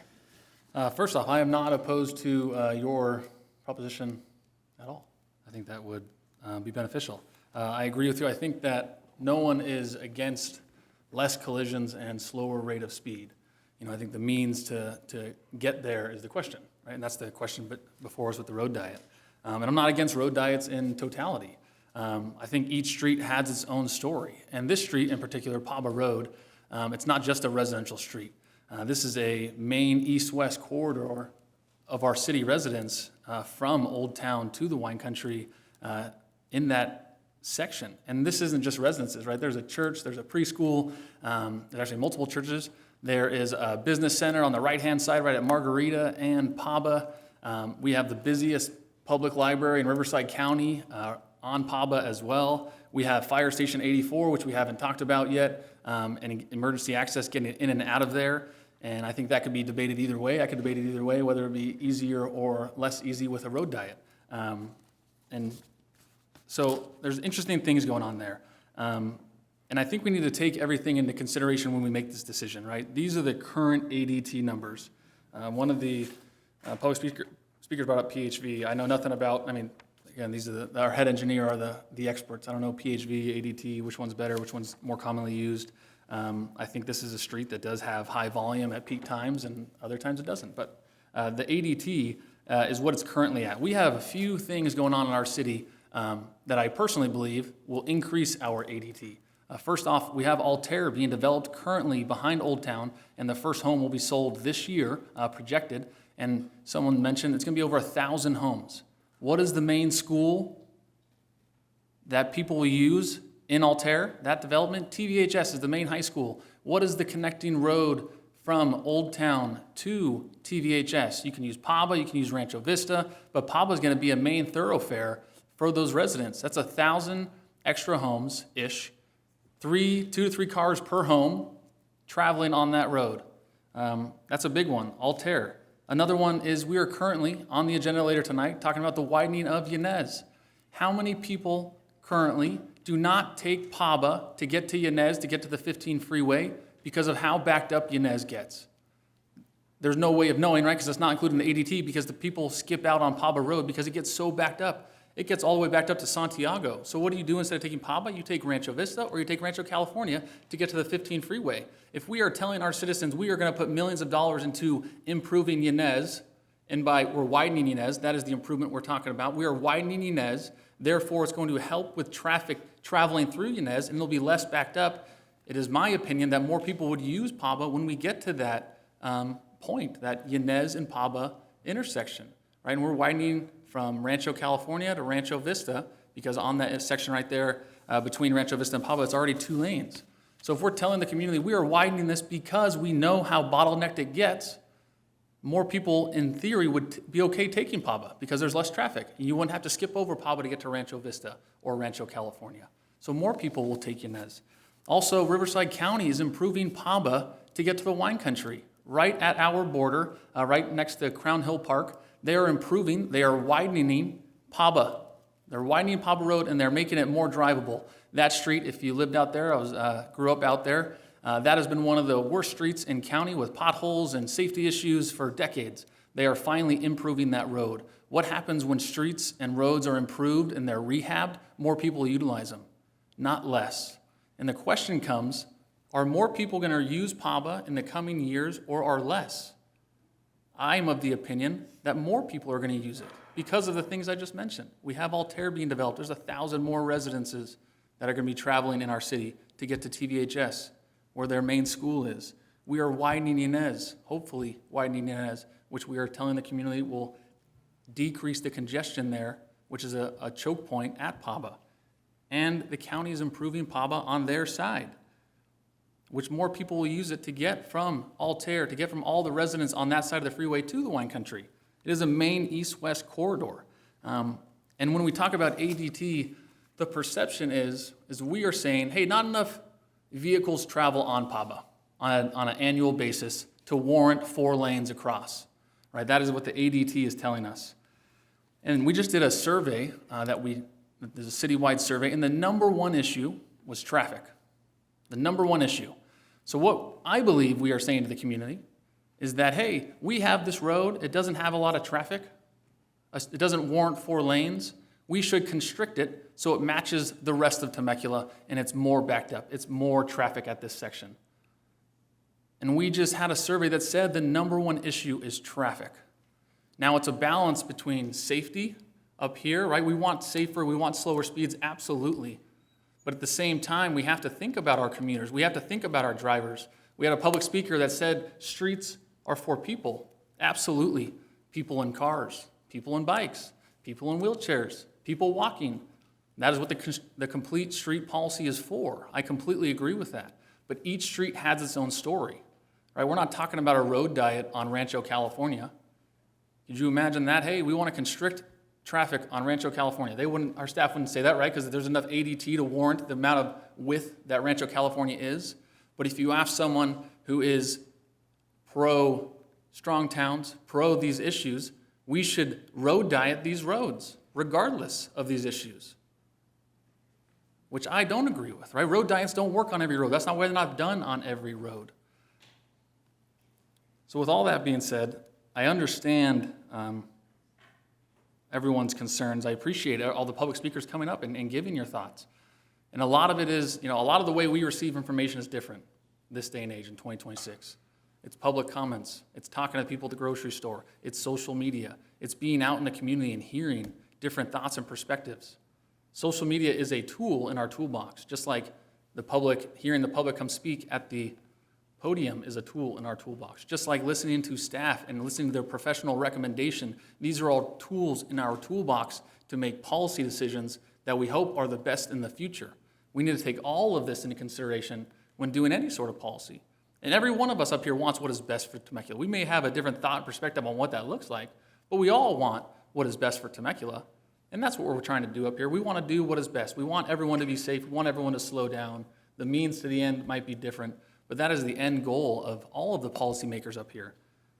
We just need to take all of that into consideration when we are making a decision, right? Staff's recommendation and professional recommendation is one tool in the toolbox, a very important tool, but there are many other tools that we need to consider when creating policy. That's why we are up here, to listen to the community, listen to the feedback, and do what we were represented and elected to do as your representatives.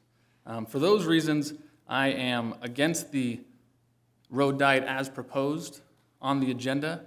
I am totally for, Mayor, what you're saying. Absolutely, if reducing the width of the lanes, and it's the average size width of the lane in Temecula to 11, absolutely. It gives more buffer. People feel safer. I'm all for that. But the road diet as currently written, I am not for, but yours, I would be in favor for. Thank you, Mayor. Thank you very much for your comments. Very well taken. Anybody else? Sir? I'll go ahead and go. Thank you, Madam Mayor. Thank you. So this is super interesting. That was a lot of slippery slope, sort of like the what ifs, and we can't really deal in what ifs, right? I felt like when this policy was adopted, the Complete Streets policy was adopted, that was the heavy lift. That was the time where we said, hey, this is the vision forward for our community. And when our community was designed many years ago, there was this belief that, everything needed to be 4 lanes, everything needed to be, these big throughput thoroughfares, right? We don't have to live with that, day in, day out. And we've seen what a road diet can do to a street, right? It makes it safer. I pulled the Complete Streets policy, so I wanted to sort of dig through it and read it and sort of read the notes. And the Complete Streets policy is basically, essentially, a policy that allows for our traffic team to take this policy and build a street that functions best, and they are specific, right? No one's asking for a road diet on Rancho California Road. In fact, there used to be bike lanes on Rancho California Road. It used to be 2 lanes and a bike lane on each side. And council took that out, and they prioritized that throughput, right? To get all that traffic off the freeway, I believe, was probably the thinking. We'll get all that freeway off the freeway and everything will be fine. With that said, you have to have other options, right? There has to be other spaces for people to go. So the Complete Streets policy went to the commissions, as we always do, and I'm going to read you some of the feedback and notes that were provided for by the Traffic Safety Commission. And I think there's one that really stuck out to me. They asked that staff adjust and council officially adopt, which we did, the language in the vision and intent section to write, quote, decision makers to consider all transportation system users with an emphasis on the most vulnerable. And that was directly from the commission. That was adopted by our full council. This policy was motioned by our now Mayor Alexander, seconded by Councilmember Kalfas, and 5-0 in support of it. Mayor Pro Tem Ron, you were not on the council at the time, so the 4 of us, voted in favor of that. When you think about, the system we're trying to build, and it was mentioned, and you have this corridor of Pava Road that has done a great job. Like, all the development along Pava Road has created this Class 1 trail that runs all the way from the county, and it just stops in Margarita, right? So we have an opportunity to, fill that gap with, some buffer bike lanes and do the road diet and make it a little safer. So that's an important sort of distinction. These are things that, this is not a ZAC project. I get the sense that everyone thinks like this is a ZAC thing, Like, this was a community thing. This went to the community. We did a bike lanes trails master plan with huge public outreach. Like, we did all sorts of workshops, we did all sorts of visioning, had feedback, stickers on the wall, people want this, people want that. This is a community thing, right? All of these things come from our master plans, and I think I would hold the city up in high regard for the way that we do public outreach and the way we do these specific plans, and we do master plans. And so if you pour through the community services master plan or the youth addendum, or you pull through the senior, there's this mobility component that weaves its way through all this. Quality of life master plan. It's working through the general plan now, right? We're talking about, you did a whole mobility component on the general plan. So it's important, right, to think about that. When we say, the ADT is 13,000 vehicle trips, like, no one knows what that looks like, right? It's a number. It's this number. It's a number. So I go out to Pava Road, and different times a day, and I drove it a few times. I ride it a few times on my bike. I walked it a couple times, and there's not a lot going on there. Is there some peak flows? Sure, yeah, there's some peak flows. There's literally peak flows across the city. Every single segment has a peak flow. Rancho California Road has a peak flow, right? So we can think about that. There are going to be peak flows, and is it going to be chaos? And I don't believe it is. I think when you actually look at things that have happened in the city, there's a huge negativity bias in our world, especially on social media, right? Everything is going to be chaotic. Everything's going to be doom and gloom. I went back and I found a news article from the Harveston, the approval of the Harveston community.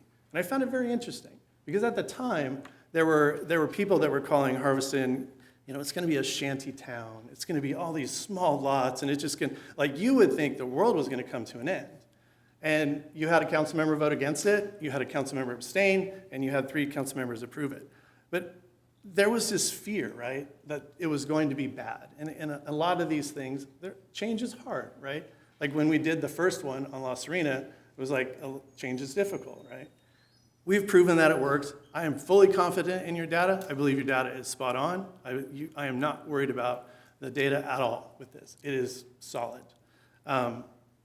So thinking about, that sort of negative, the world is going to come to an end. You guys heard it with Madera Vista, right? Like that was going to be, and in hindsight, that didn't materialize, right? A lot of the things we're fearful of don't genuinely materialize. Are there going to be, thousands of residents in west of Old Town? Absolutely. What we're seeing, though, is older residents moving in, right? Fewer children moving in. Most of the families are moving north of here, right? Because of cost of living. So you're not seeing the same. So we can't have that same perspective of early 2000s where everyone's got, a family full of kids, right? Also school choices. People are making different choices with their education. Not everyone's going to public schools. So not every single kid that's lived there is going to go to TVHS. Some of them are going to go to private schools. Some of them are going to go to schools in other cities. I know people that live in Temecula that don't even send their kids to school in Temecula. They go to other areas, right? So we know what the impacts are going to be, especially with Altair. There's an EIR, and everyone can go look it up, and you can look and see what some of the impacts will be. It's not going to be doom and gloom. With respect to schools as well, that's 180 days out of the year, right? And you're really concerned about pickup and drop-off, so it's maybe an hour in the morning and 30, 45 minutes in the afternoon where you've got those peak times. The rest of the time, more than 50% of the year, there's no students that go to those schools. That's just a fact, right? So thinking about designing a street and we're saying, we need to be mindful of this, absolutely. But at the same time, like there are times throughout the year that those things aren't going to be there, right? So thinking more holistically about the project itself.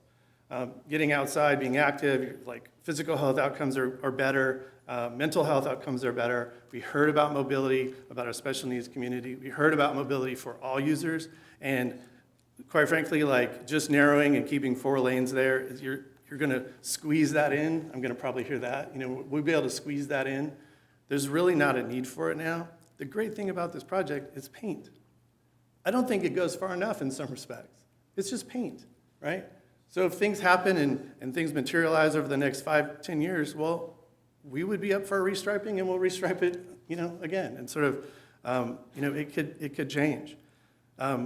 Many of the most livable cities in America are walking is like pedestrian friendly first and biking second.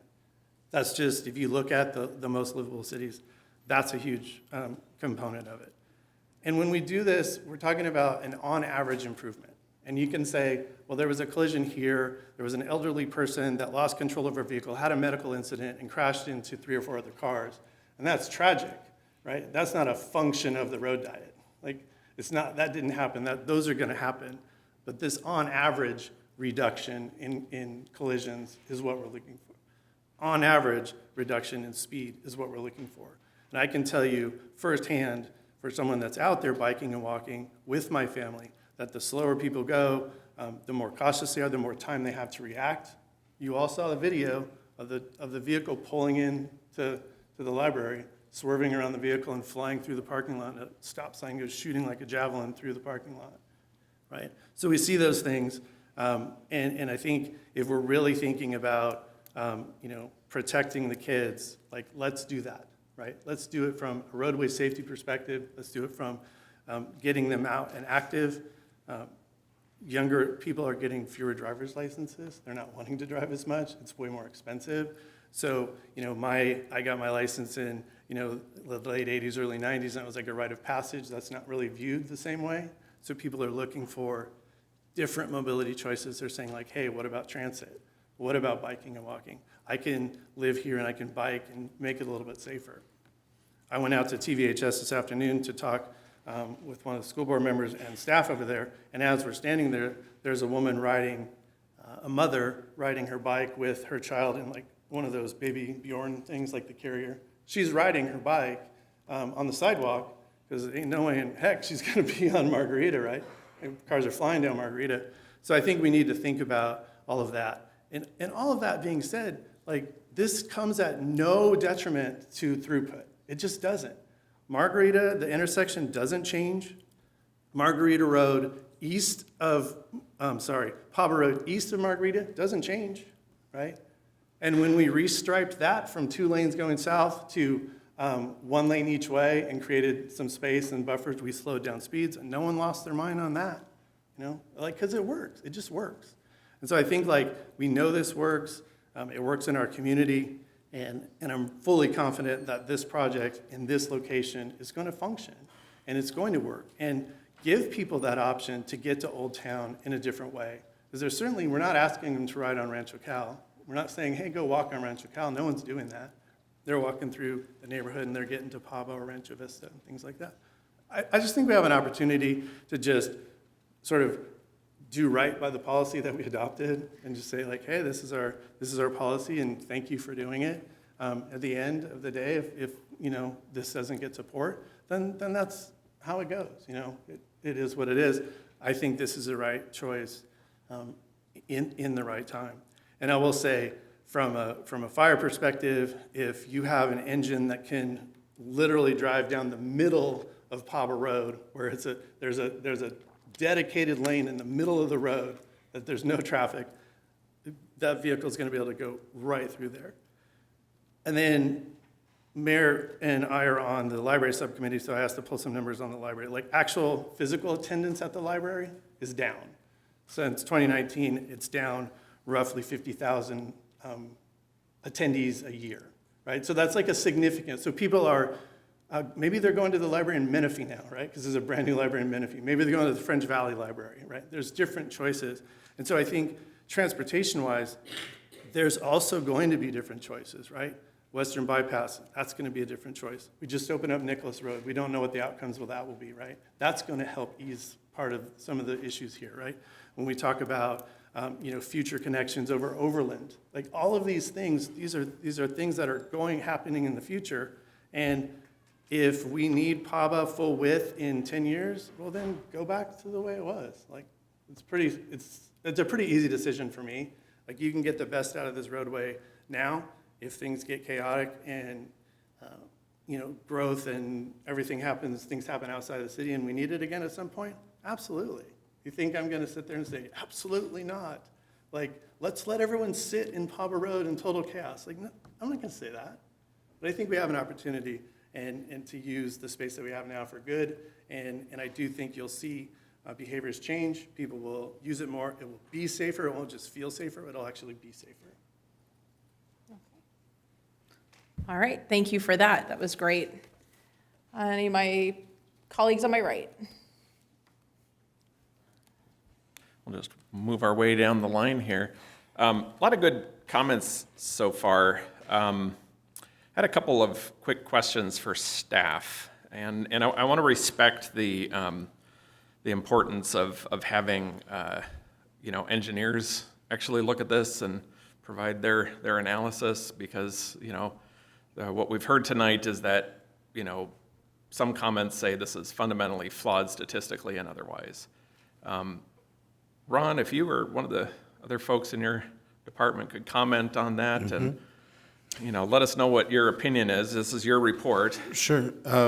Definitely. Nick can come up here as well to back me up on certain things. But basically, like he said, we use the Crossroads software, which is the software that RSO uses, and it inputs data with regards to what happened with the accident, what occurred, how many vehicles, was it pedestrian, and we just pull that data right out.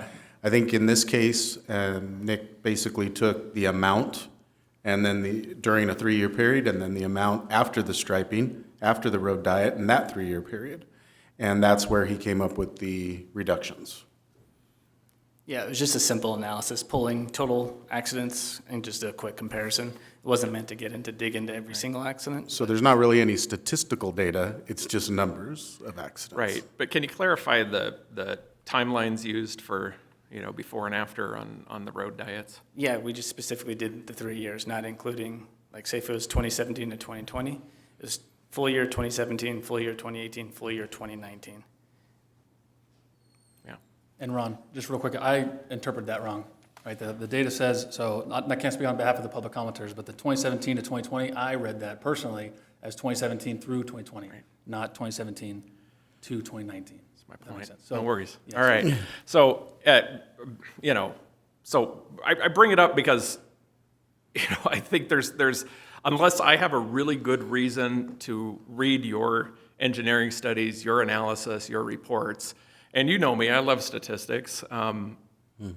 If I had a strong opinion that what I saw was fundamentally flawed, then I would be saying that. But it simply isn't. The other thing, so I appreciate the comments and helping provide some clarity there. The other comments had to do with public safety, and I hate when we get into this place where opinion is provided as fact, because it's simply opinion. It's not driven by experience or necessarily subject matter expertise in an area. And so I'm going to lean heavily on our battalion chief here for a moment and say, if we do what we're talking about, does that significantly change public safety's ability to navigate Paba Road in any meaningful way? So it's challenging. The best thing we can have would be 4 lanes and a lane down the middle with no bike lanes and no bike lanes on our road, because when we push people over to the right or when people yield to us, they have to have a safe place to go. Now, I understand that that's not the best interest of this community. But if we're looking at solely at the best interest of public safety, you look at like FDNY, they have a red lane down the middle, and that's the best for public safety. I don't, that's coming from us only. It's really hard to tell too. One of the biggest challenges that we have is pulling out onto Paba Road. So when we pull out onto Paba Road, there's pros and cons. We do have a light there, and that does significantly increase the visual aspect of it. It's really hard to say going from 2 lanes to 1 lane or keeping it at 2 lanes, what would be best for us.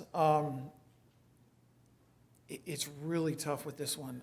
I heard about this a couple weeks ago, and I put some thought into it, and it's there's not a whole, it's not cut and dry what would benefit us, because there's pros and cons to each for us getting down the street. As long as there's enough room for cars to get out of our way, it doesn't really change anything. So I think The biggest thing would, depending on those high traffic times, when we're trying to get through, you know, when I roll down Winchester Road at a peak traffic hour, there's no place for cars to go. So that would be a challenge. That's really the only thing I can add to this discussion. I apologize, I don't have a whole lot on this one, but there's no real significant, it weighs one way or the other for us. It's really hard to tell. And until we have data for us, I mean, if you give me a year of running in the new configuration versus the old, I can come back to you, but I can't really foresee the future with that. Yeah, and I appreciate that, because that's exactly where I landed on this as well, is that there's a lot of unknowns when you change, you know, the character of a road like that. You know, I have spent a lot of time in my own personal career doing evacuation planning and, you know, looking at ingress and egress of both, you know, communities and public safety. You just need an area for the vehicles to move through. Really, that's the bottom line. And this doesn't change the width of the road. It just changes, you know, if people are going to pull over, they're going to pull over into those, you know, striped lanes that are, you know, prohibited for driving generally, is what I would anticipate, right? But we also don't know the answer to that, because the public often doesn't respond the way we hope they would when there's an emergency vehicle coming, and sometimes they don't even get out of your way at all. So, you know, unfortunately, you know, there is a lot of unknown. But you know, in general, I would say that, you know, we, again, and I appreciate one of the comments you made, Zach, on the fact that these are just painted lines, right? Like if there's a significant issue, then we would be able to address that and say, hey, we've made a mistake, this is a problem. I can speak from some experience on Red Hawk, though, and, you know, talking with folks that have had experience at Station 92, Red Hawk Parkway and that surrounding area is heavily used because that is the main thoroughfare to get into that, you know, other portion of Red Hawk and Vale and all that. And what I've observed firsthand is that they're still moving the way they've always moved through the neighborhood. That has not been altered or problematic in any way. I'll also say that, you know, and I appreciate that we've done this in 3 other areas. Again, my experience on Red Hawk Parkway is such that, you know, it was a problem. We did have a number of accidents that were a big concern. We did have a lot of speeding going on and a lot of reckless driving, a lot of really high rates of speed as well. You know, I spent some time since this item came up, you know, actually parked on Paba Road, kind of watching the traffic and all of that. And, you know, if you're telling me that the 85th percentile is 52 miles an hour, I'm saying that you collected that data on a very slow period of time, because what I was saying were rates of speed far greater than that.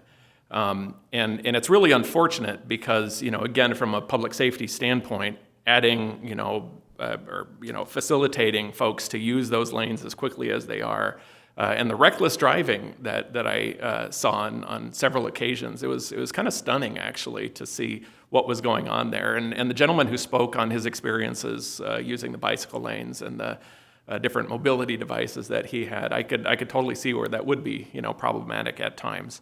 But I'm excited to say that, and just again, from not just the statistics that you provided in the analysis, but there has been a significant reduction in overall collisions in some of these neighborhoods. Now, is this going to happen on Paba Road? I don't know, right? There are so many variables, unpredictable, that are going to confound this. We will not know for quite some time.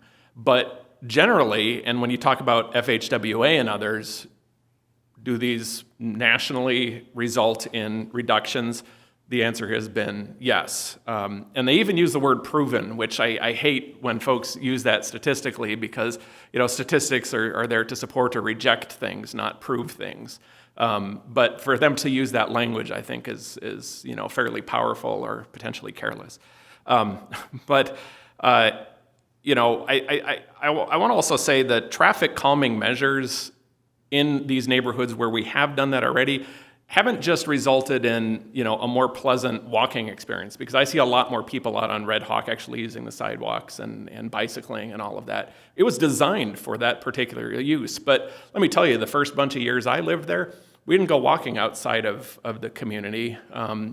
because it just felt generally unsafe. People were driving too fast, and the vehicles were far too close to the pedestrians. That's changed. I've seen that change in the neighborhood since we've done that. The other thing, which is kind of I think a nice added benefit, is as you put these road diets into the community, it forces that reduction in traffic just by nature of what it's done. And one thing I'll say that I've heard from all the neighbors around that live adjacent to Red Hawk Parkway is that the noise levels from the vehicles have actually decreased significantly as well. And so it's a sort of a secondary benefit, but one that's, I think, meaningful in the community nonetheless. I want to address quickly the issue of social media.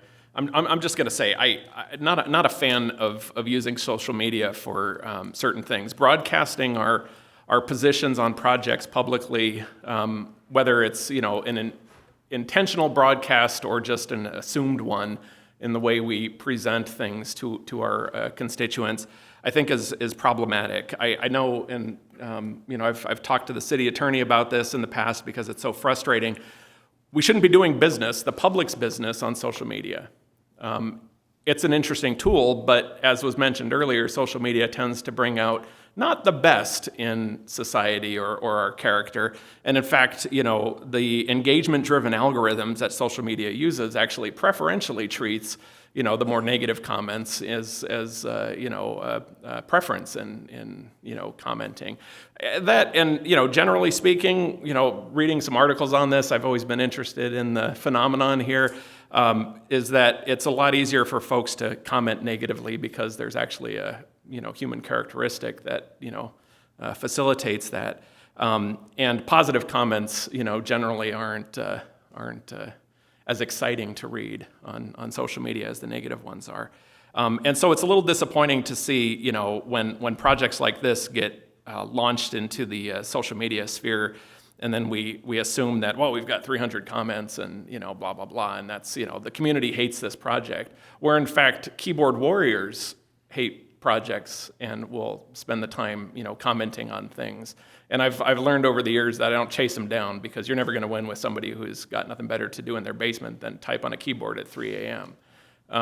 So all that said, I'm a little disappointed that this was presented in that fashion because I think it's a disservice to the public process and to the way we do business as a city. And I really wish the Brown Act and the FPPC and others would get a little bit more aggressive about how they interpret some of those rules, because I think it's getting to a point where it's definitely becoming problematic. All that said, in my own observations, my own analysis, and looking at this, I don't necessarily have a problem. I appreciate you bringing forward, a separate solution. I'm not necessarily opposed to looking at it, but I'm not sure that it necessarily addresses what we're going back to, which was, I wasn't around when that plan was adopted, but I did watch it unfold, and I was very supportive. I thought it was a great concept, and I like to see that we're contemplating the city's management of pedestrians, bicycles, vehicles in a more comprehensive fashion. And I think the question for us tonight really centers around, is Paba Road, a key piece of our circulation element and moving large volumes of traffic, or is it a community road that facilitates access to things like schools, houses, and libraries? Because those are two fundamentally different uses. And how we stripe that road is going to define what we're going to do on that road in the future. And then again, I'll go back to, I love the comment, which is, man, it's paint. And if this, turns out to be a big flaw and it doesn't have the same success that we've seen in, multiple other places in the city, scrape up the paint and put some new paint down. I don't understand where the consternation comes from as much. So that's kind of my summary there. I apologize for taking so long. No, note taken. Thank you very much. Yes. Last and final, perhaps? I totally agree. It is just paint. And if for some reason there is a mistake made, we can fix it real easy. I do really like your suggestion of keeping it for and making the bike lane bigger. And just the constraint of those white lines, it's surprising how that does have a psychological effect on a driver when they've got a narrower lane. In fact, I live in Meadowview, and when they first did the slurry coat, there was no lines at all. It was just the regular black coat with, I don't even know if there was a stripe in the middle. There might have been. But then I said, no, we need lines on the side. And it made a big difference. People, when they were trying to drive between the yellow and the white line, it creates some sort of connection in the brain that makes you slow down and concentrate. So me personally, I'm more in favor of your solution as far as making the lanes tighter and still maintaining 4 and expanding the bike lane, or at least buffer the bike lane with that extra 4 feet or whatever we can get out of it.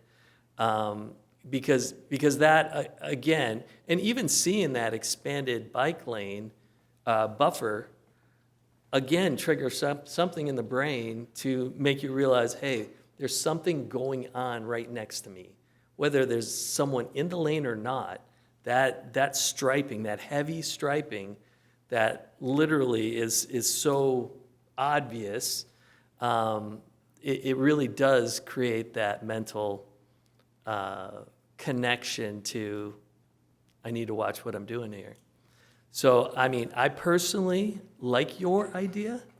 I do have some concern about taking it completely down to basically 1 lane in that one section, and really only because we don't know what the impacts are going to be. There's some unknowns that could play into this. It could play into when Altair comes in, that they will come across First Street, Santiago, and then take.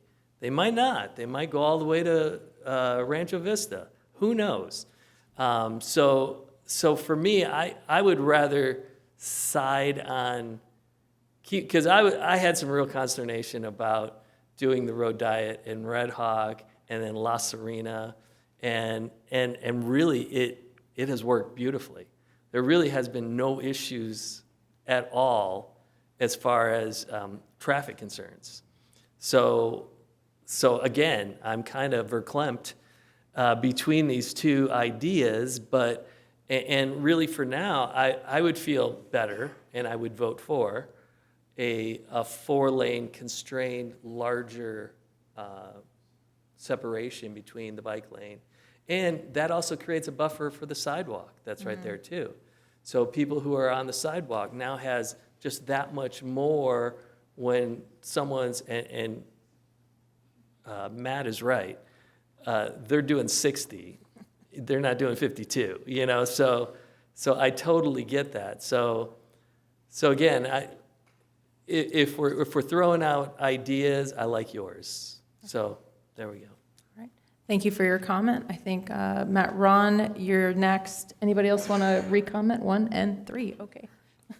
Yeah, I don't want to shoot from the hip on this. I think, a lot of time and consideration and review by traffic safety and PW and others has gone into this so far. I don't mind the idea, but we don't have any analysis behind it, right? And I don't have a comparison to say which one is better, which one is worse. What I do know about narrowing roads is that you can actually have an opposite effect, which is more contact between vehicles. And if what we ultimately do is not reduce total speeds on that road, and people continue zooming, down, especially those little straightaways coming to Inez and that downhill, grade, then we, have the potential of creating more problems than what we're doing with just the traditional road diet. And I hate to default back to that, but like you said, Stu, we've done it in multiple locations of the city, and it's actually had pretty decent success. And so, is it out of pocket to say we could see the same success on PABA? I think we could. You know, so yeah, I'm a little conflicted on this, but I can't make a decision like that tonight because I have no information in front of me. And, you know, what I do know about, you know, road narrowing is that, you know, there are some downsides to that as well.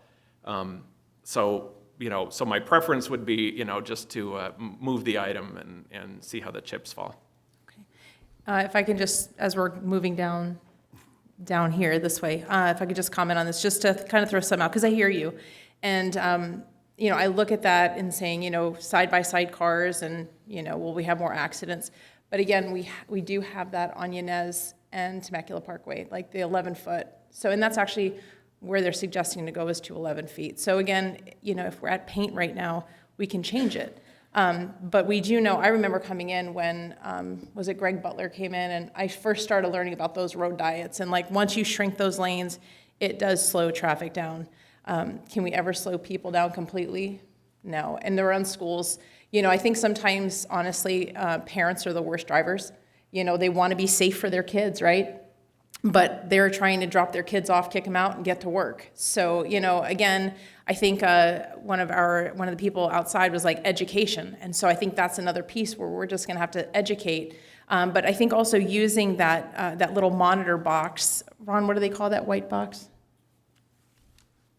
We have a couple of them, either speed trailers or we have what's called an armadillo, so to look at speeds that are going on. Okay. So there's different ways for us to look at speeds. And does that, I mean, listen, I know not everybody, because everybody like, oh, it's that guy who's going faster than me, but it does help slow down traffic because people will sometimes see their speed and go, I didn't realize I was going so fast. Maybe they're distracted or they have something. So do they help? Is that something we can utilize? Well, typically neighborhoods do call us and they ask us to contact RSO to put those out there because they want to slow down their neighbors. So they have been found to be effective. Okay, thank you. And again, it's not going to be perfect.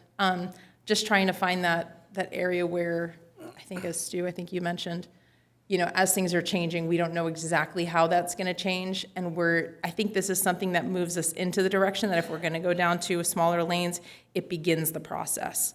That in a couple of years, if we do another road diet or, you know, we do the road again, we have that opportunity to go to one lane. Or if we do see more accidents, we can say, hey, you know something, next year, God forbid something arises that we didn't see, we can say, all right, we need to move course and change course. So that's just, again, my suggestion. So I'm going to go back this way to Mr. Zach. Thank you. I know the traffic engineers in the world will appreciate this, but everyone thinks they're a traffic engineer. Everyone thinks they're a traffic engineer because they drive, right? It's kind of like the parent that volunteers in their kid's class and automatically thinks they can be a teacher. And they go back to school and they get their credential and then they quit because they're like, that's really hard. Traffic engineering is really difficult, right? You're balancing a bunch of competing interests. I think we're overthinking this. This became a political issue. It's not an actual safety issue. After I made my video, you know, saying, hey, we're going to rehabilitate PABA, and it's going to get a road diet. That was what the staff report that was coming forward, right? It turned into something greater than that. I would prefer that we rely on our traffic engineers for this and not shoot from the hip up here. And so I certainly wouldn't support, you know, your idea.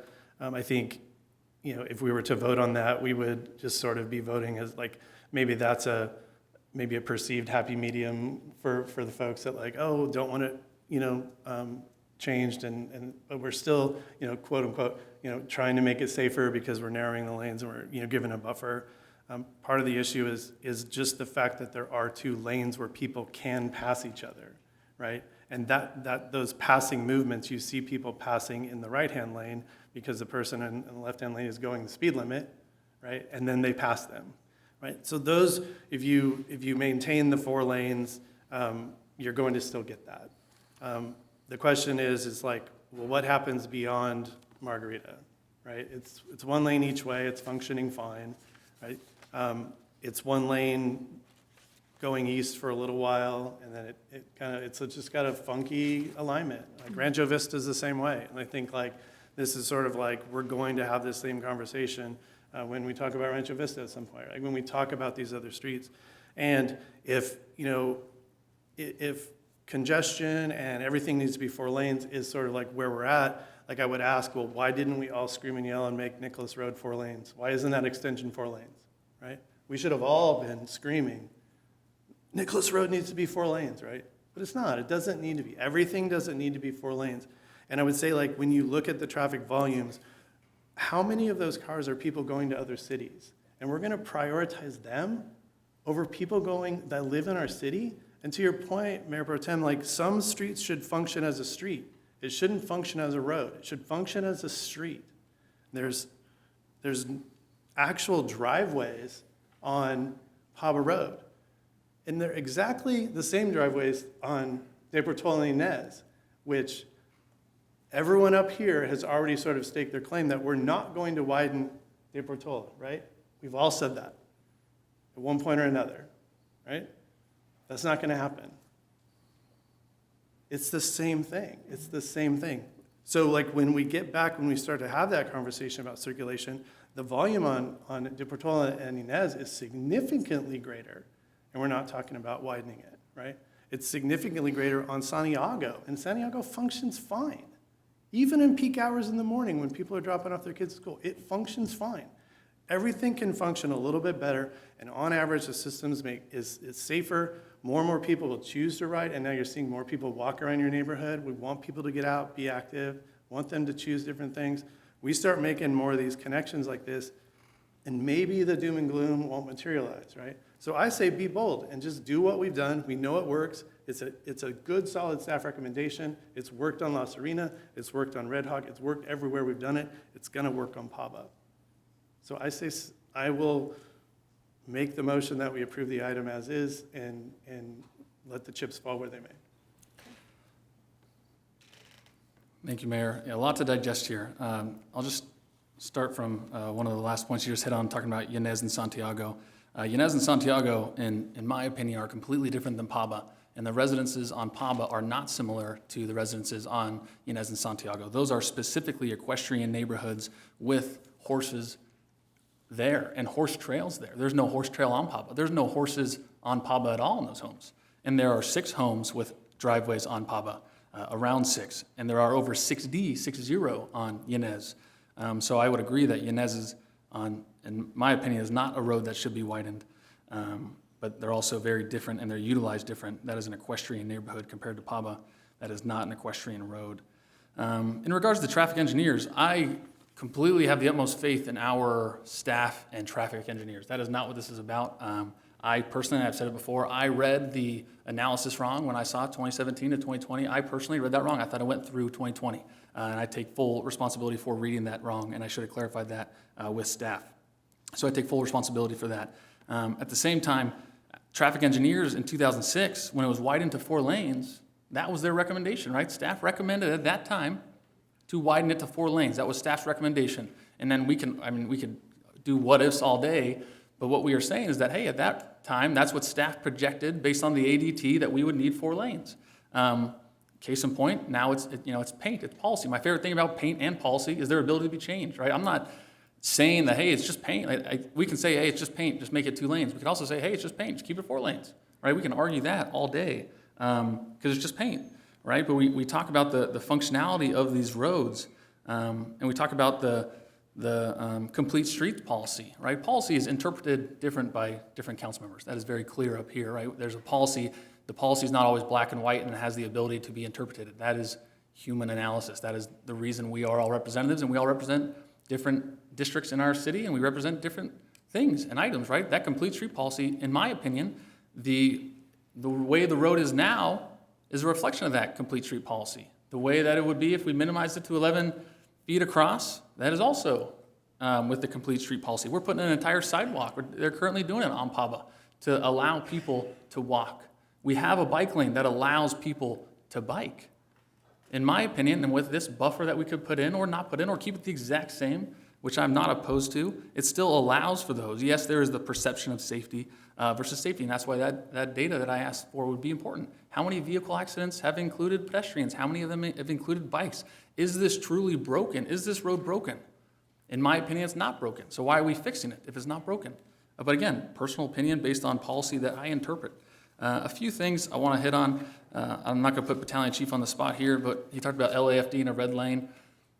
This will be, and it could be, I said it earlier, you can articulate this from a fire engineer, the one who's driving the fire truck, two different ways. You can have two different engineers who have two different ideas on what is safe and what is best and what is not best. It can be articulated either way. The difficult part for this one is that what we spoke about is that this center medium is not a red lane for fire emergency vehicles. This is a left and right-hand turn lane throughout various points on PABA. Driving a fire engine and being the one up here that can speak from experience and driving a fire apparatus, you are not going to take a middle lane the whole way down if people are in the turn lanes. Because the law is you have to pull to the right? And a fire apparatus is supposed to go to the left of the cars. If that individual is in the left-hand turn lane, right, in the center yellow median, you have an option. You either go oppose traffic or you go to the right of that person. Those are your two options. But you can't stay in the center of that person. And like Matt Ron said, Mayor Pro Tem, a lot of times they don't even abide by it. They're going to stay exactly where they are. And it's up to we're going to figure out a way to get to the call, no matter what. This road diet, honestly, it's not going to make a big difference either way. It could be articulated based on different engineers, the way they believe what is best. The hard part is if you do take that center lane all the way down, you are directly with oncoming traffic the entire time. Where if you leave that as a buffer, we talk about buffers, you leave that lane as a buffer, you're now in the far left lane. The cars that are in the left lane can pull to the right, they stay out of the buffer, they stay out of the bike lane, and they're in the right-hand lane, and we smooth on sail to the call. But it can be articulated either way. And talking about shooting from the hip, the analysis has been done on this street, right, not being a road diet, the way it is currently, right? That analysis has been done. It could be articulated that the road diet would be beneficial, but I'm of the opinion that it's operating good right now. We are saying that there's not enough traffic to warrant 4 lanes according to the ADT data. What I interpret that as is that this road doesn't have a lot of traffic, which is kind of nice in Temecula. It's kind of nice to be on a road that you're not bottlenecked up. And we have to think about where the bottlenecks are going to happen. The bottleneck, at the controlled intersections, they're going to stay the exact same. People already use a cut through Ormsby, a street that we improved. They use Ormsby as a cut through to avoid the Yanez traffic to get onto PABA. And if we back it up even more, how do we know that more people aren't going to go through residential neighborhoods and more accidents occur off of this main street? We have to think every policy that we create has a reaction, right? Every decision we make has a reaction. And we have to be forward thinking when it comes to that. Lastly, I don't disagree with you, Mayor Pro Tem, on social media. I also think it is one of the best ways that we have to reach the community. I think our citizens here, they thrive on transparency. They want transparency, and being able to be transparent. Social media is just the way to do that. But I totally understand the hindrances with making your opinion known prior to. It's a difficult thing, and I agree. I think our state legislatures can put more into it, because if all 5 of us put our opinion on social media prior to the meeting, even though we didn't have a serial meeting, we all kind of know where each other stands, and it gets weird. But the way we are right now, there is none of that. And it almost behooves us sometimes to be transparent in what we're thinking, because in years past, maybe no one knew what the council was thinking unless they watched the city council meeting or they came and gave a public comment. But most of the people out there are on social media, and that's where a lot of information is delivered and received. But I also understand that a lot of it's negative, and it's hard to, like I said, it's a tool. This is like, I don't take social media as, hey, a majority of the comments were against it, that means a majority of the community is against it. I don't think that by any means. I think that is one tool. I think the public comments are a tool. I think staff's professional recommendation is a tool. I think all of that are tools to make a decision. And like I said before, we're all up here trying to do what we believe is best. We all want safety. We all want slower speeds. How that looks and how that is actually delivered through policy may be different, but we all want the same thing. And that's basically it for me. I think that the way we have it, and with Mayor's recommendation, I would be for that. I don't think that's shooting from the hip. I think that is simply a reduction of the lanes and a bigger buffer. I'm all for it. And like we said, it's just paint. If it ends up not being good and the 4 lanes that are small don't work, change it. Policy is able to be changed. Paint is able to be repainted.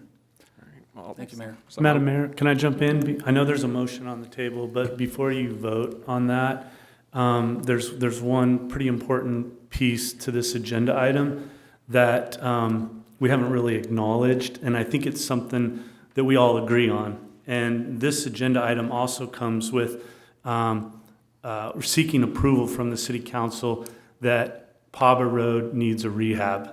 And we all can probably agree on that unanimously. There's a $3.1 million price tag and a 3-inch grind and replace of Paba Road to sort of make that a brand new street. The striping will be left to the council to decide, how that's going to play out. But as a part of any sort of motion, I think, Ron, we definitely tonight would like that direction to advertise and bid the rehab portion of this project. So I kind of want to put that on the council's radar. Thank you very much, City Manager. And I just also want to say thank you to the City Council. I mean, it sounds like everybody's kind of in different spots. There's some direction going, but everybody's been really cordial and articulate in their way of thinking. And so I just want to say thank you, because this is good. This is how we get things done here in the city. So right now I have a motion. Second. Who did the motion? You did the motion, and you did the second. So before we go to vote on that, currently right now, if we do go ahead and push towards the other option that I brought up, Ron, we would have to go back and do an analysis. Is that correct, sir?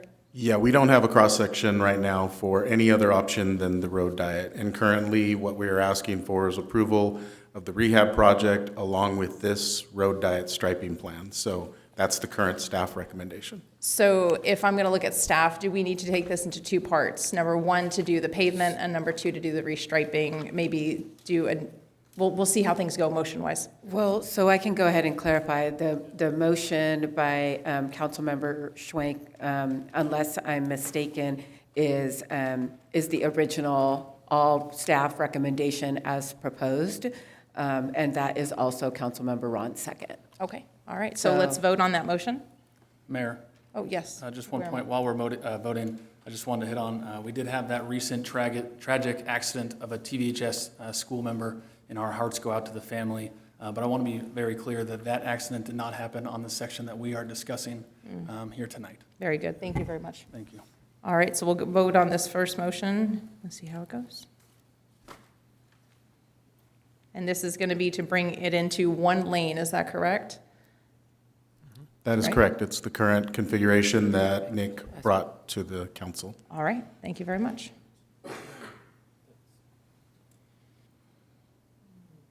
I don't have anything on mine. I don't think the three of us have anything. Do we just want to do verbally? Do you not have it on your screens? No, ma'am. Okay. So Mayor Alexander? Nay. Mayor Pro Tem Ron? Aye. Councilmember Stewart? I'm going to say nay. Okay, so that motion fails. Now you do have an option, as the city manager was indicating, that we can go ahead and do two separate motions, or at least the motion to go ahead and get the project out there for bid and approved for advertisement and all that. So if somebody would like to I'll make make that motion. Okay. I will second And that. that would be recommendations 1 and 2. For the asphalt. Yeah, that's the asphalt and the CEQA finding that goes with it. Yes. Yes. Okay, so I have a first by Councilmember Stewart. I will second that motion. Okay, second by Councilmember Kalfis. And we don't have anything Okay. on our three? Mayor Alexander? Yes. Councilmember Ron? Aye. And Councilmember Stewart. Yes. That passes unanimously.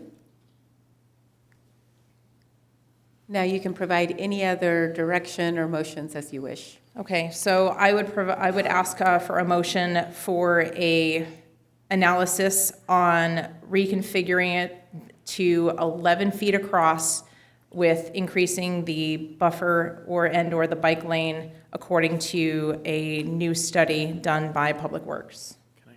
Or wait, go. Can I don't want to put guardrails. If this plan isn't obviously, appreciated by the council, the work that's gone into it so far, I don't want to just come up with something again. I am extremely uncomfortable just shooting from the hip and saying, well, let's just go with 11 feet and run those two.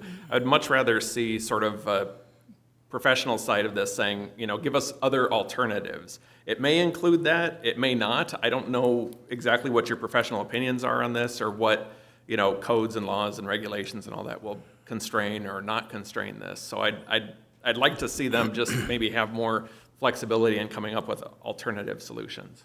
Yeah, our traffic department only looked at this one solution because this was what was brought to the Public Safety Traffic Commission 3 years ago, or 4 years ago in '22.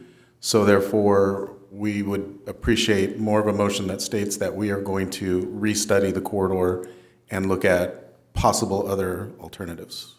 So I will change my motion and ask for a different just a more broad analysis on what could possibly happen and different varieties to bring back to the council for striping. Correct. Did I say that Yeah. right? Yeah, we would need to do another analysis. Okay. And Mr. Moreno, is it okay, who originally brought this forward those years ago? I believe that was residential complaints regarding speeding, and at the time, we had adopted the complete streets, and also we had adopted a traffic calming kind of brochure, some things that we could do. So we took it to the Traffic Safety Commission with a thought of how would you like to proceed? And it was the Traffic Safety Commission that voted to have a road diet at that time in '22. Thank you very much. And it just gives me peace of mind to know that more analysis can be completed on different configurations. So thank you very much. That's good. And I appreciate your input on that as well, Mayor Pro Tem, because that just broadens our scope to see some more possibilities. And I believe this project isn't even going to be pushed out till fall. Is that correct? So we have plenty of time? Yeah, we still have to finish the sidewalks, and then we will probably do the rehab this summer, and then we'd be looking at a restriping by fall timeframe. Okay.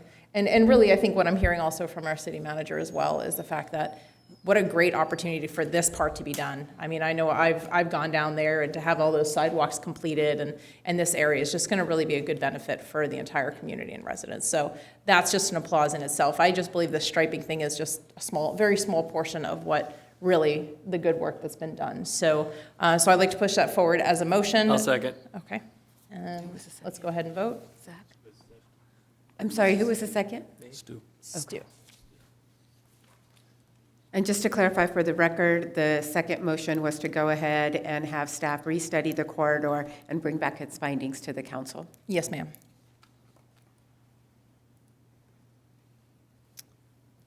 Mayor Alexander? Yes. Mayor Pro Tem Ron? Yes. Councilmember Stewart? Yes. Okay, that passes 4-1 with a no vote by Councilmember Schwenk. Okay. All right. Everybody, thank you for that. And again, great conversation. This is how a city council should look. So great job. Thank you, guys. All right, so with that, let's take a 5-minute break. We've been at it for a little bit, and so at this point, I'd like to recess for 5.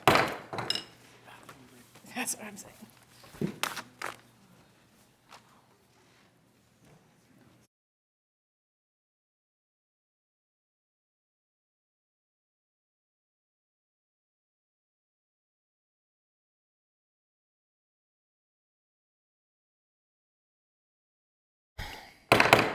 Let's reconvene the city council with the public comments. Do we have, or for the non-agendized item, do we have any public comments, ma'am?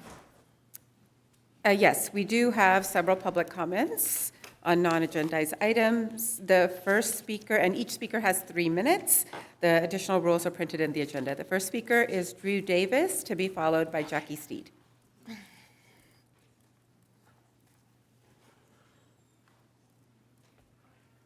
Good afternoon. Thanks for coming in. Good afternoon. Thank you for allowing me to speak. Today I stand before you to recognize that next Tuesday, March 31st, is Transgender Day of Visibility. This is a significant occasion that celebrates the lives and contributions of transgender and non-binary individuals while shining a light on the challenges they continue to face in our communities. Transgender Day of Visibility shares a crucial purpose to foster understanding and acceptance. By acknowledging this day, we take a stand against stigma and misinformation that often surrounds transgender identities. Visibility is not just about being seen, it is about being heard, understood, and respected. Many states have recently enacted legislation that creates substantial barriers for transgender individuals seeking accurate identification, such as driver's licenses, that reflect their true selves.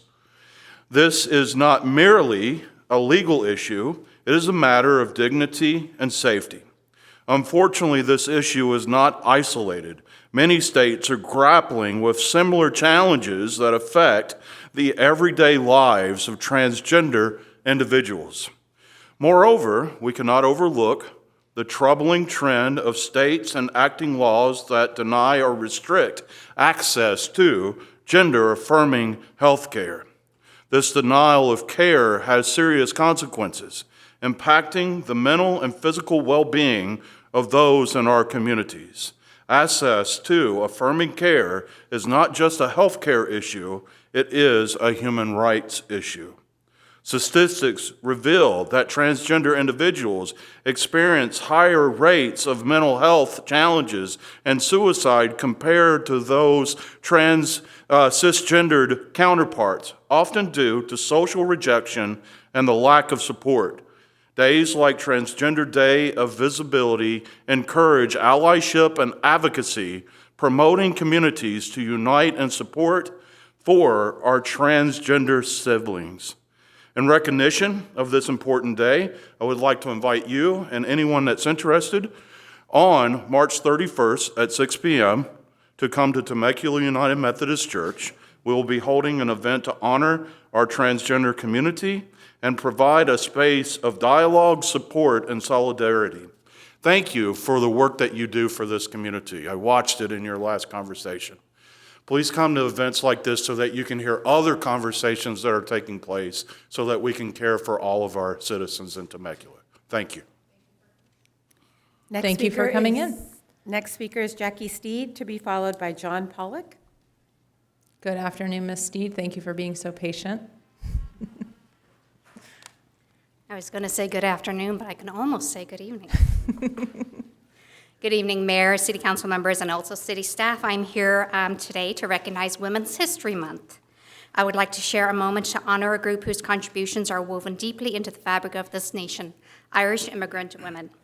They arrived on these shores often with very little, carrying with them resilience, faith, and an unshakable determination to build a better life.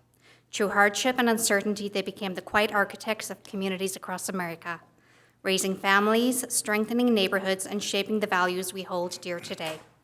Women like Mother Jones, who became a fearless advocate for workers' rights, and Grace Kelly, whose Irish roots were at the point of pride even as she rose to global prominence. We also recognize Nellie Bly, a trailblazing journalist who redefined investigative reporting, and Maureen O'Hara, who brought strength and spirit to the screen while representing her heritage and pride. But beyond the names we know are countless women from all over the world we may never read about, those who worked in homes, in factories, in hospitals, and in schools, women who showed up every single day, who gave more than they had, who built futures not for their families, but for generations to come. Their legacy is not just history, it is living. It is present in our communities, in our values, and in the opportunities we have today. This is Women's History Month. May we honor not only the well-known figures, but also everyday women whose courage and sacrifice helped shape this country into what it is today. Thank you. Thank you for coming in. Thank you for your comments. The next speaker is John Pollock, to be followed by Therese Lewis. Thank you for coming in. Thank you. Thank you, Mayor, members of the council. My name is John Pollock. I'm from Kimley Horn & Associates. We are a development consulting firm. I'm a licensed civil engineer, so I appreciate you warming me up with some traffic engineering discussion. That was great. I'm a vice president and shareholder in the firm. I've been in the industry for 14 years, and I'm actually a resident of Temecula, so I'm very happy to be here today. A little bit about our company. We were founded in 1967 in Raleigh, North Carolina as a traffic engineering firm. We came to California in 1988. We have 17 offices and 860 employees across the state. We're a development consulting firm consisting of engineers, landscape architects, planners, environmental planning consultants of all aspects of development and permitting. And I'm actually here with a couple of my partners, Ashley Tiani and James Thomas. Our company is privately owned by active employees across the country, and we operate with a one-profit center mentality. We do not compete across state or region, which is what drives success and partnership amongst each other. Why am I here today? We just opened our doors in Temecula in February of 2025, so we're very happy to be here. We have 15 employees, all of which live locally. We take pride in hiring locally, and our presence has already had great success as we're looking for a larger space in the city to accommodate our anticipated 5 to 7 year growth plan of 50 to 60 employees. We expanded from our downtown Riverside office for a few reasons: knowing the opportunity to make an impact in the local community, knowing the talent that exists in the area, being such a great place to live, and to seek increased partnership with the city of Temecula to continue and help meet and exceed your development goals and vision, knowing the importance of having local presence. We have a lot of experience working with the city on the public and private sector and want to make the investment to be part of the community. We hold an on-call with Rancho Water. We have partnered heavily with your partner agencies locally, like the Riverside County Flood, EMWD, and WMWD. And we recently have actually thrown our names in the hat for consideration of the Public Works on-call that the city released last month. We wanted to announce that we are having an open house on April 16th in Dofo Winery. We wanted to take the time to extend the invitation to everybody in the room to help you welcome us to the community. And if any of you would be willing to be a speaker at that event, we would greatly appreciate the partnership. If acceptable, I can forward the invitation to the city clerk for distribution, and we hope we can get some attendance and see you there and maybe get some speakers. And I just want to thank you for having us in the city. We're looking forward to the continued partnership. We're looking forward to growing our company here in Temecula. So thank you very much. Thank you very much. And if you can send those invitations out, we'd love to be able to look at it. Absolutely, I appreciate that. Thank you, sir. Yes. The next speaker is Therese Lewis, followed by Gabby M.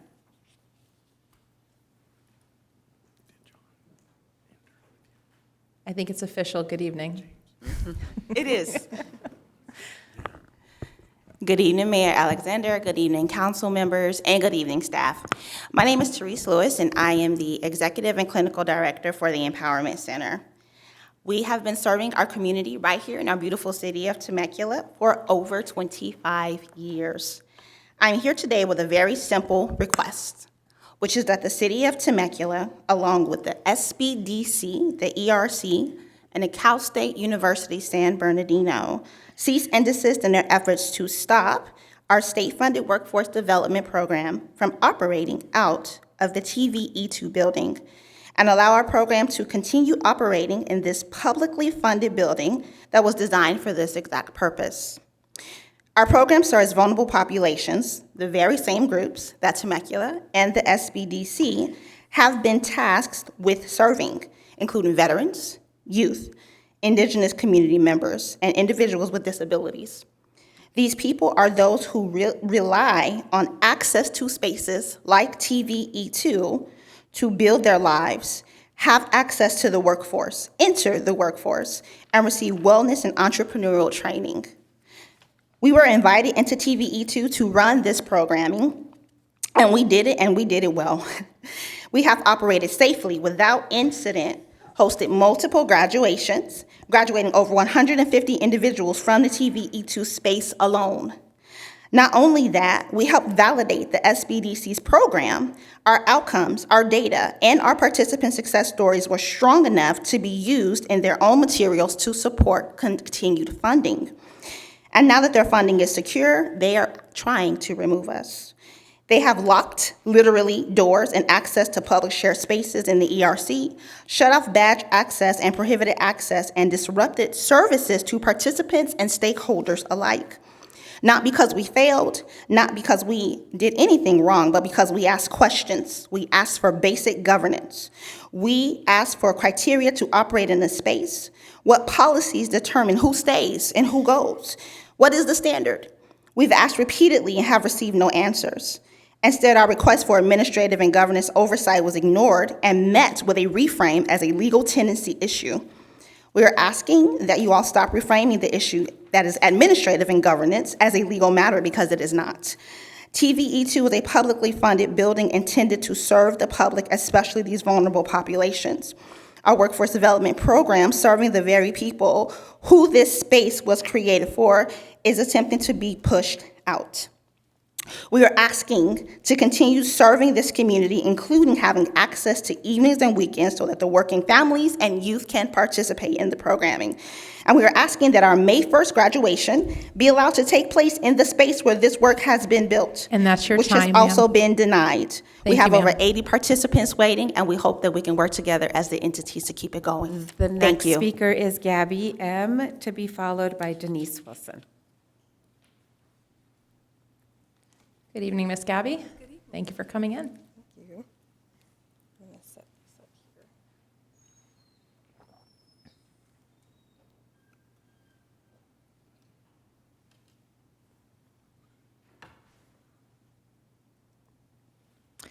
Are we allowed to show videos? No. Is this a still or is this a video? It is a video. Yeah, we're not allowed to do Oh, audio video. That's all right. Yeah. Thank you. Thank you. Do this. Well, then I'll share.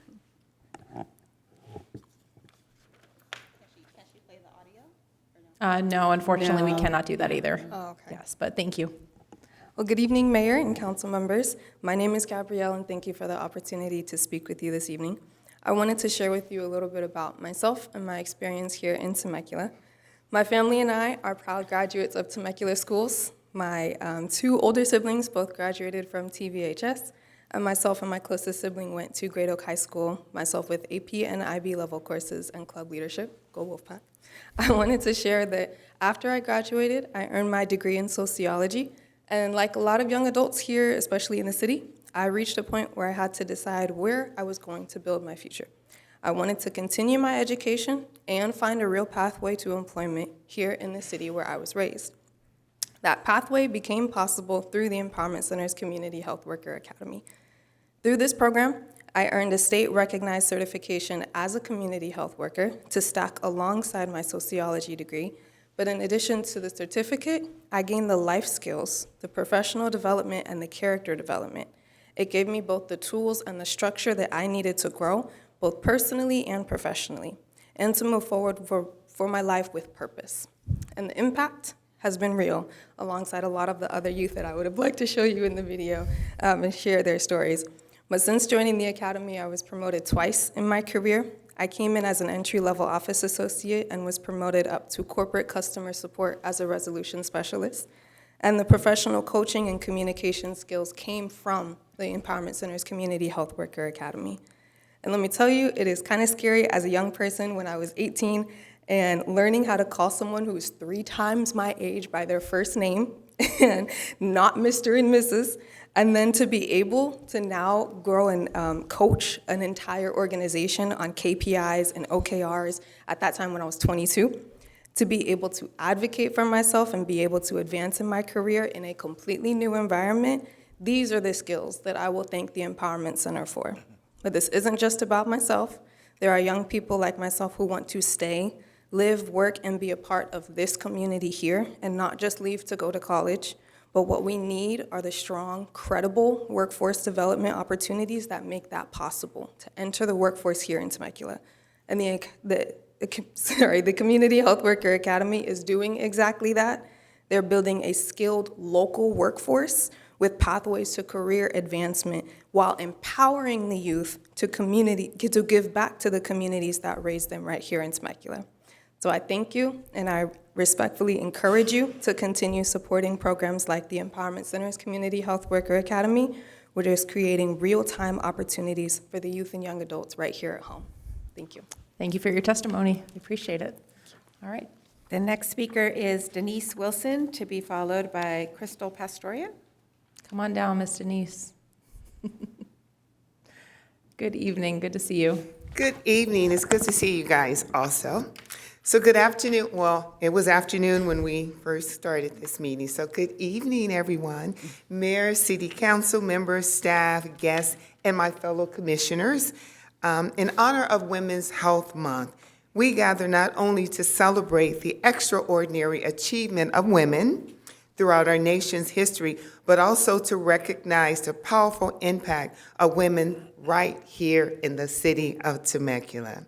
From early trailblazers like Mary Jane Whitley, whose resilience has helped shape Old Town Temecula, to our civic leaders like Margaret Peg Moore, and Patricia H. Berzal, who has helped guide the city's foundation. Women have long been the heart of Temecula's story. We honor advocates like Mary Ann Edwards, who helped shape our city's growth, and the community champions like Eve Craig and Rebecca Farnbeck, whose dedication preserved our rich history. And then my friend, Ms. Joan Sparkman, who served 22 years on the school board. And I'm so honored to have received the Joan Sparkman Unity Award before she passed away. And I got to go see her, and I said, I won the award. She says, it's about time. So if you know Joan, that's just Joan. And let's not forget Miss Sherry Williams, who created and hosts the Jazz Merc, where you can find the best jazz any evening or any weekend. Today, that legacy continues with our very own mayor, Miss Jessica Alexander. Through events like Women in Business, Education, the Arts, and the Public Service, we have leaders in our community that continue to build, that continue to mentor, and inspire us every day. Their voices strengthen families, it fuels our economy, and it shapes the future of our community. As we reflect on the contributions, let us recommit ourselves to creating opportunities, not just for us, but for the young ladies that are coming behind us. Let's do that with equity and support for all of those. I thank you for your time, and remember, when women rise, Temecula rise with them. God bless. Thank you very much for your wonderful comments. Our next speaker is Crystal Pastorian, to be followed by Stevie is gone. Okay. To be Thank you for followed by coming. Laura Lamont. All right. I'm not going to make the same mistake because I did the same thing earlier, but good evening, city officials, member of the city council, and of course, Madam Mayor. We're going to continue to ace it. If you know, you know. So as we celebrate Women's History Month, I'd like to take a moment to recognize the strength, the resilience, and the power that women carry every single day. Women are faced with tough decisions, decisions that require bravery and courage, not only in our professional lives, but our personal lives as well. There is a constant balance, the expectation to be everything to everyone all of the time. And yet women continue to rise to meet that challenge with grace. We are the disciplinarian with the soft hand, firm yet compassionate. We are the ones with the biggest hearts, capable of deep care and love, while also holding an iron fist when strength is required, and a steady, unwavering presence when it matters the most. There is a unique power in women, the power to nurture, to uplift, and to preserve beyond what we ever thought possible. And as we reflect on that power, we must also acknowledge the women who came before us, those who made bold choices, broke barriers, and created pathways where none existed prior. Women like Rosa Parks, whose quiet courage sparked a movement. Marie Curie, who transformed the world of science. Amelia Earhart, who redefined limits. And Malala Yousafzai, who continues to advocate for the fundamental right of education. Because of women like them, and history has shifted, doors that were once closed are now open, and voices that were once silenced are now heard. Opportunities that once seemed out of reach are now within our grasp. And today, women are not only continuing that legacy, they are actively shaping what comes next. Across our communities, as you just heard, our industries and our systems, women are reimagining how we care for our world and how we support one another and how we build a future that is sustainable, equitable, and inclusive for all. Their leadership is not just about progress in the moment, it is about creating lasting change that will benefit generations to come, as our discussion was heard earlier. On a personal note, I am incredibly privileged to work alongside women every day in my professional field who embody these very qualities: strength, compassion, resilience, and vision. You lead with purpose, you uplift others, and you make lasting impact in ways that often are go unseen and deeply felt. I would also like to extend a sincere thank you to the women I have had the honor of serving alongside in our previous commission. Your dedication and your leadership and your commitment to our community truly reflect the very essence of what we celebrate here. You do not just speak about change, you live it, and you bring others alongside with you. That is the power of women, not just to endure, but to lead, to rebuild and to transform. Today, we recognize and we honor those who come before us, but we stand beside Thank the you very women much. who continue to believe. Thank you so much for coming. The next speaker is Laurel Lamont, to be followed by our final speaker, David Marquez. All right. Thank you for coming up. Hi. All right, Women's History Month. Matt Ron, you called me once the Erin Brockovich of housing, and I like it. I've kind of rolled with it, boobs and all. I'm here to talk about Warehouse at Creekside and local control. I understand the city is following the RDA contract to the letter of the law. Congratulations. We, the city of Temecula and the council, loves to blame the state and claim back, want to take back local control, local control, local control. An LIHTC project, which is Vine Creek on the other side of the creek bed, that's a state-regulated project. And the building that I live in is an RDA project. RDA funds were used locally by Temecula to create this contract. A contract that incentivized a developer, gave it a 55-year covenant, no payback of $6 million. So $6 million was essentially a grant to build a cheaply built building, profit from the full market rent of the commercial real estate below, benefit from a tax break on its property taxes, and then not benefit the tenants with rental security based on their income. What is the city going to do about it?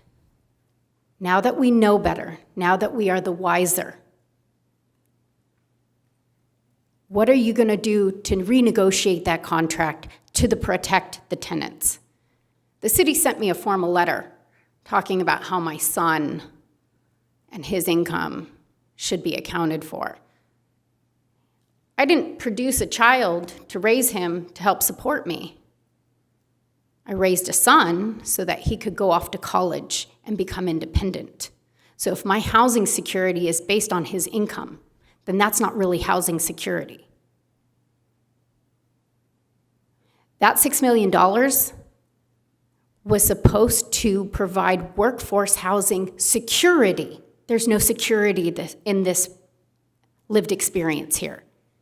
I represent, and I'm running for office, I represent the underrepresented, the severely underrepresented, the workforce that does work here and can't afford to live here. Let's do better. I believe in you, Matt. I really do. Calfus, how about you throw as much energy into that street project, into this? All right, thank you very much. Do we have one more? Yes, the final speaker is David Marquez. Good evening, Marquez. Mr. Marquez? Thank you, Honorable Mayor, City Council members, staff. You guys do a great job. I hear. I'll tell you why I hear. These two gentlemen up here I've known for a while, and I recently moved to Temecula from a city that I lived there for 44 years.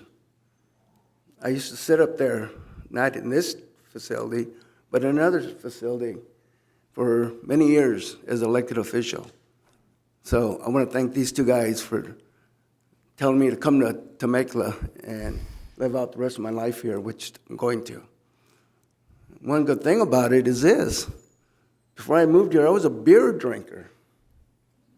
And you know what? I'm a wine drinker now because of the wineries. I live in Crown Hill, so I can walk in distance down to the wineries. So thank you, guys. You made me a wino now, not a beer drinker.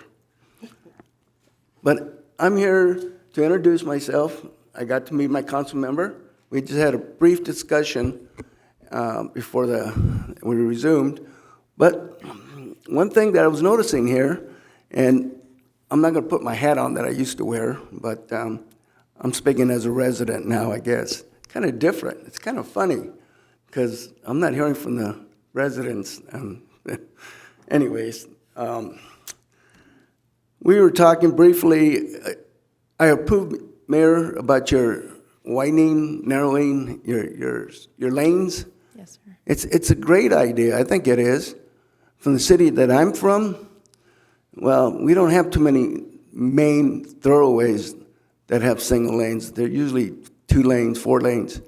2 lanes one way, 2 lanes the other way. But I thought it was a great idea when you said about the bike lanes to widen them. Well, one thing you didn't bring up that I noticed, and I knew this was going to be a problem 3 years ago. Did you ever think about e-bikes? Nobody brought that up. And these kids that are riding these e-bikes are dangerous. Bike lanes aren't going to help anybody with these kids out in the street. People in Sacramento, I don't know what they were drinking when they decided to allow e-bikes in our cities. It is terrible. And widening bike lanes ain't going to be any safer, believe me, it's not. That's something the city should look at. I don't know if the city has any authority to restrict where they can ride these bikes, but I'll tell you, it's going to get worse. You got 12, 13-year-olds riding these motorbikes. It's bad. It's bad. And you got to blame the parents. I'm sorry. You got to blame the parents for buying bikes like that. That's your time, sir, but I so appreciate you coming in and commenting on that. Thank you very much. Yes, sir. Okay. Thank you. Madam Mayor, that concludes public comments. All right, excellent. Thank you all for coming in and reporting out and giving us some information. And we will definitely continue to look forward to hearing from the public. All right, so with that, next we are going to move into our city council reports. Which one of my colleagues want to go first today? Just raise your hand. All right, sounds good, Stu. All right, I think, do I have a slide? Yes, I do. All right, so the Rod Run, my favorite. This is like the 4th of July for me. So it's May 1st and 2nd, and first is the cruise night, which both are completely sold out. So if you haven't gotten your ticket or your space, you're out of luck. But you can still come and enjoy it, though. I mean, we want to see as many people out here as we possibly can. It'll be like 600 cars in Old Town, and a lot of fun. And cruise night is by far my favorite night of the year. So if you're around May 1st, this would be the time to come into Old Town. And believe it or not, it's not overcrowded. You'd think it would be completely overrun, but the cruise night is usually pretty local. The locals come down for cruise night. So take advantage of it. Enjoy the best 2 days of the year. And which car will you be driving, Stu? All right. All right, thank you. Is that it for your side? Okay. Matt, do you have anything? Okay. Just a quick video, if you wouldn't mind. Hi, this is Matt Ron, Mayor Pro Tem with the City of Temecula. I'm here to talk to you today about our new evacuation plans. It's important that you know your zone. You're going to get timely information on anything from a wildfire risk to other kind of natural disasters or reasons why we'll need to evacuate the community. Make sure you check out our website and also join us. Each of the zones is going to be in each of the 5 districts, and our city is going to be having a special meeting for that community. So come join us, learn more about your zone, learn more about the evacuation planning, and hope to see you there. That's it. Super important message. Get out.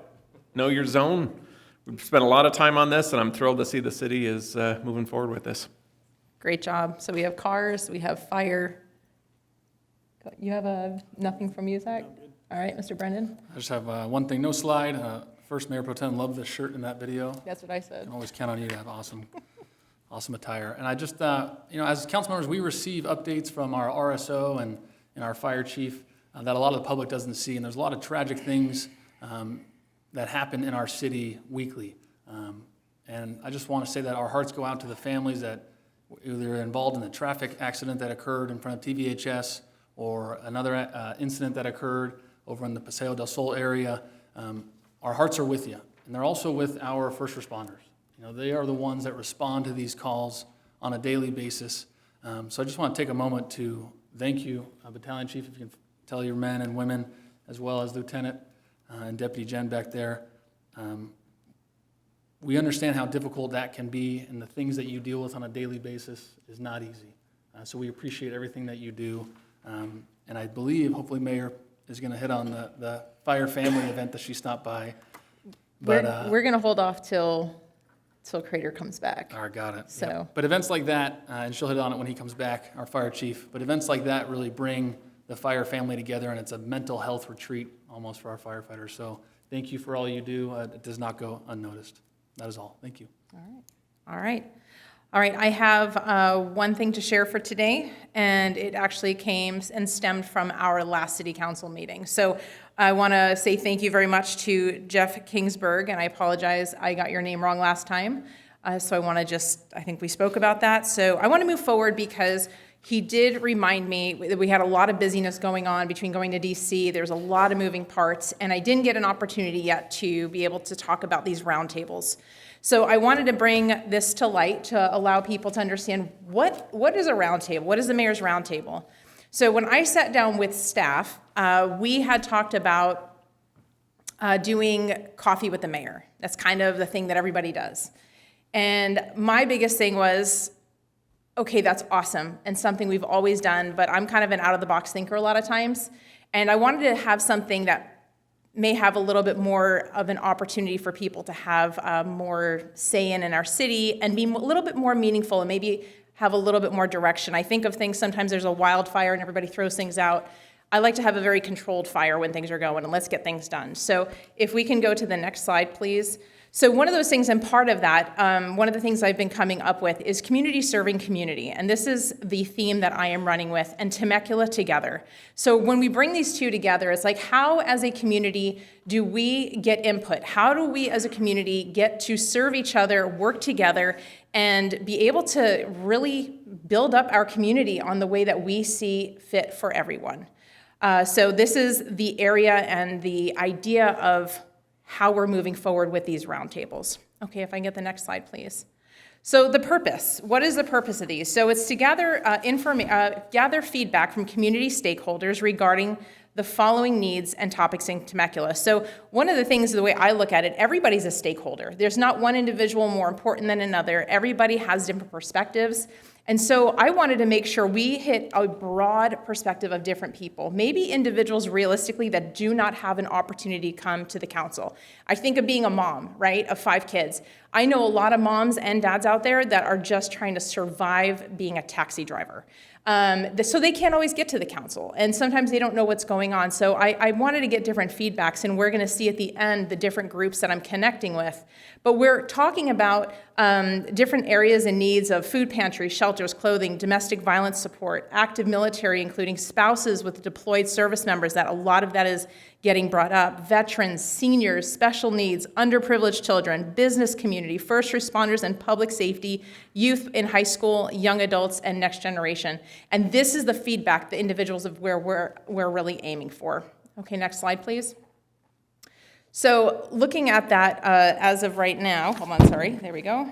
So after talking with staff, I wanted to, again, just share with the community, get different people coming in to these roundtables. And one of the things that came out within the meeting is, okay, so we have information, great.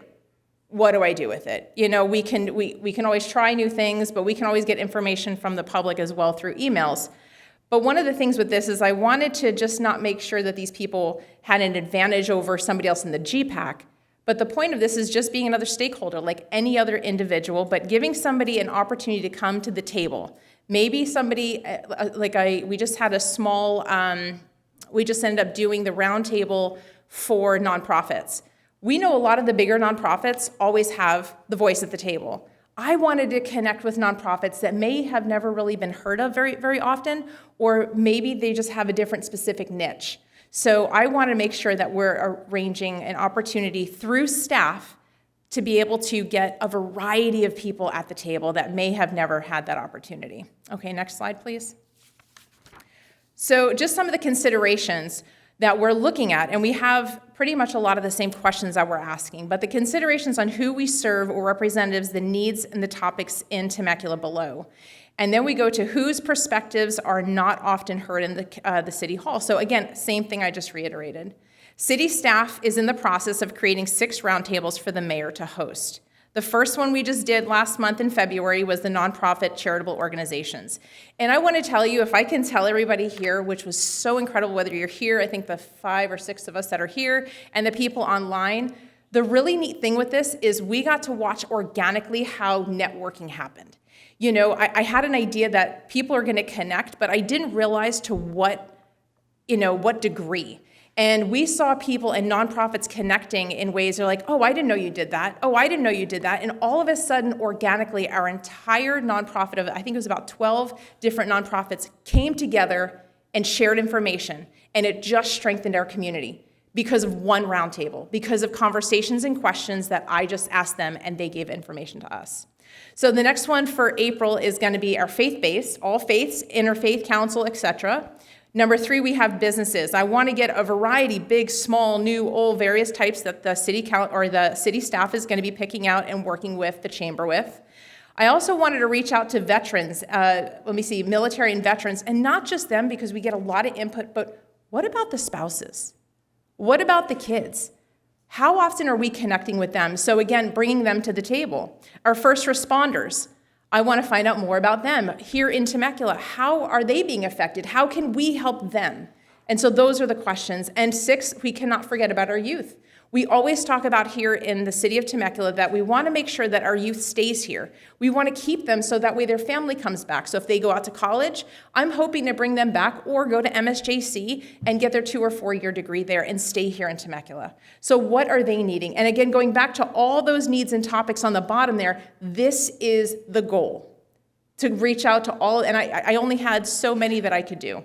So I think that's all, let me see. So anyway, so that being said, on this last one, like I said, everybody is a stakeholder, and everybody has an opportunity, and everybody's opinion is super important.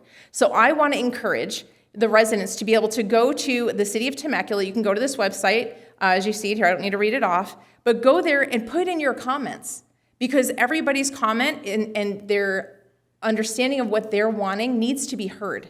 So I just want to encourage you, maybe you're a nonprofit or maybe your organization doesn't get to be one of the 12 that gets to the table, but your organization is just as important as the ones that are there, and the individuals that are not there, we still want to hear from you too. So I just wanted to be, again, transparent. I'm so excited and so glad that Jeff came and brought this up and reminded me. And I just want to thank staff for putting this great slide together and helping me along this to move forward to get this moving, because I think this is really beneficial, and I've already seen it with one roundtable. So thank you, and that's all I've got. And by the way, the family firefighter thing was absolutely incredible. I fished and I hung out for 3 hours. It's the most relaxing time I've ever had in my life. But we'll talk about that in 2 weeks. All right. Next, we're going to move to the consent calendar. We have 8 items. I will read the titles. Number 1, waive reading of the titles and texts of all ordinances and resolutions included in the agenda. 2, approve action minutes of March 10th, 2026. Number 3, approve list of demands. Number 4, approve resolution designating, am I saying that right? Designating city officials to execute documents to obtain federal financial assistance through the California Governor's Office of Emergency Services. Number 5, approve resolution rescinding resolution number 2025-74 regarding Vincent Moraga improvements, APN 921-280-002. Number 6, approve recommendation to study the implementation of 20 miles per hour speed limits within the school zones pursuant to Assembly Bill 382 at the request of Mayor Pro Tem Matt Ron.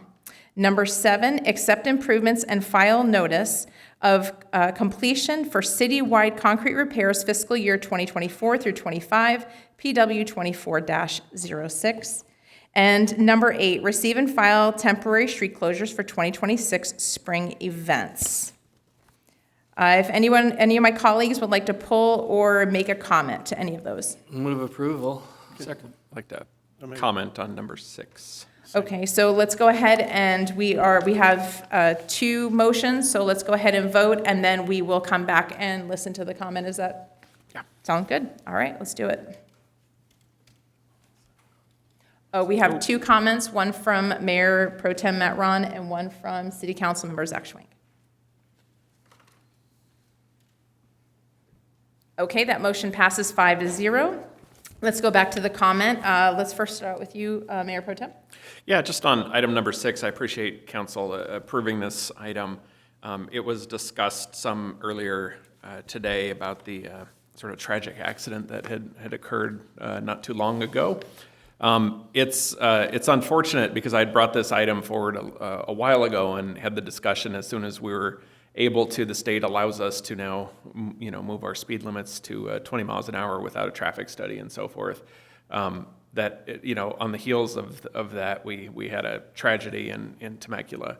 I'll say, since I had asked for this item and to be placed on the agenda, I've spent more time looking at our school zones, not just on Margarita, but across the city. And I notice the same pattern pretty much everywhere I go, is that, folks ignore the 25 miles an hour. I think they're all interpreting, while children present in their own mind. That means if I can't see them or I ignore them, I can do whatever I want to do. Some of the worst violators, I gotta say, are the parents doing the drop-off and pickup of their kids.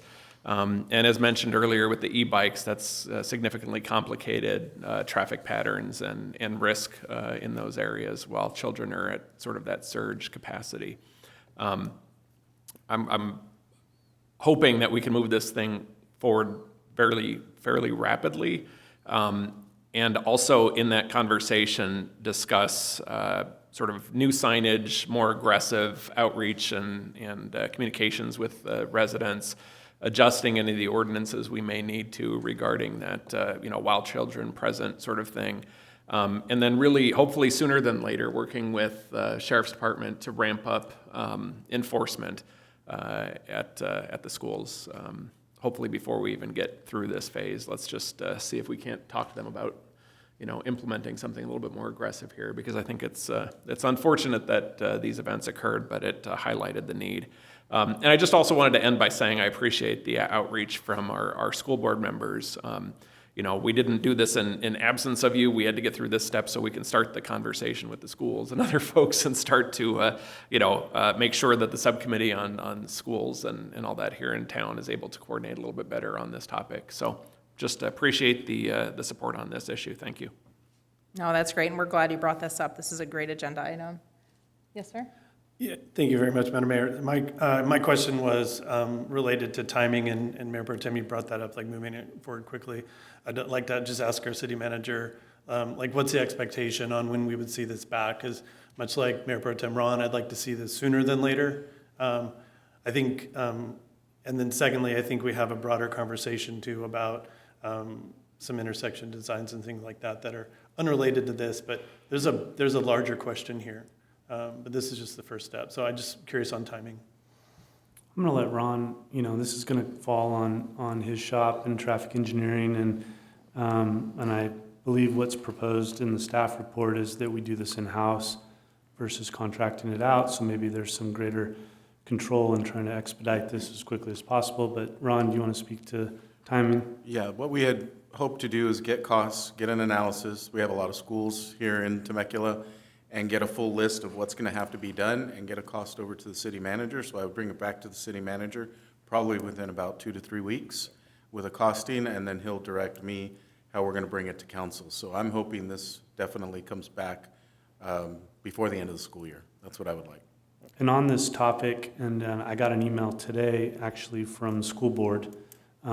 We have a joint meeting with them in June, I want to say.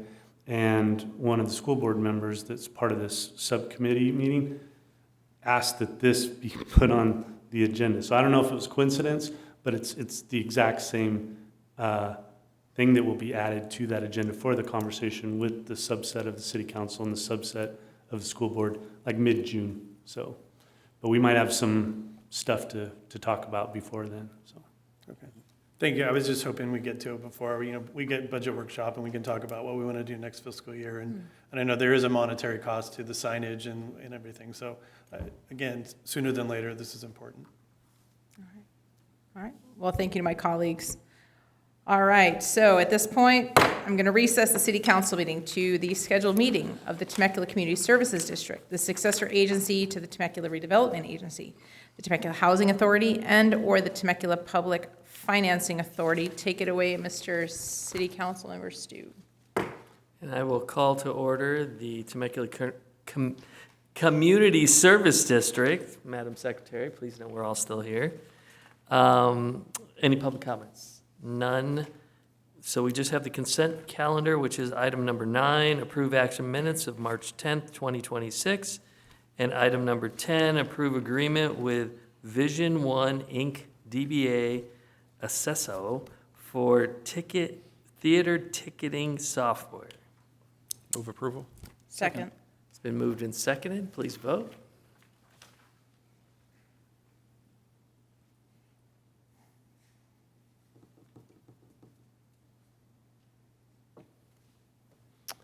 And that passes 5-0. So, director report. Yes, just a couple of items we'd like to call everyone's attention to. We will be celebrating Autism Awareness and Acceptance Day celebration over at Friendship Park.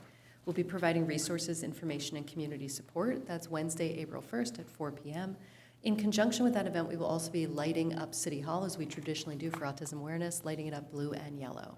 Next slide, please.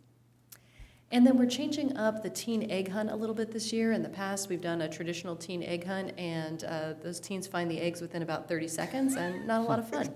So this year, instead, we are going to be holding it at the Ronald J. Parks Community Recreation Center, and it will be a scavenger hunt, and teens will compete in the scavenger hunt to win prizes. So that'll be 7 p.m. on Friday, March 27th. Our regular Easter egg hunts for the little kids, ages 0 to 12 years old, will be on Saturday, April 4th at 10 a.m. sharp, and I can't emphasize the word sharp enough. If you're there at 10:05, it's over, at Temecula Hills Park, Patricia H. Birdsall Sports Park, and Harvesting Community Park. And for those, we just remind everybody to bring your own basket or bucket to put your eggs in, and we suggest everyone get there a little bit early for an opportunity for photos with the Easter Bunny. And that concludes my report. Thank you. Okay, Thank you, Mr. President. General Manager. Nothing further, Mr. President. All right, with that, Wait. anything from the Board of Directors? Yes? Just one quick thing for the autism programming. Could we make sure we put a special invitation out to former Councilmember Nagar? Oh, absolutely. Thank you. We are always in touch with Mr. Nagar. Just wanted to know, did we get a scavenger hunt as adults? No. No? Okay, I figured I'd try. Just throwing it Isn't out there. life a scavenger enough hunt? Looking for your, It sounds looking for fun to your me. car keys is the scavenger Right, hunt. exactly, especially at our age. All right. All right, with that, I will adjourn until the next meeting. All right.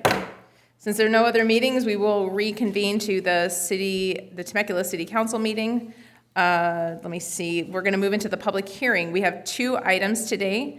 I will have the first staff report, please, on both items, and then we will break them up, voting for number 11 and then number 12. So there'll be 2 different opportunities to vote on each item. And so if we can get, I got to read it. That's right. Okay.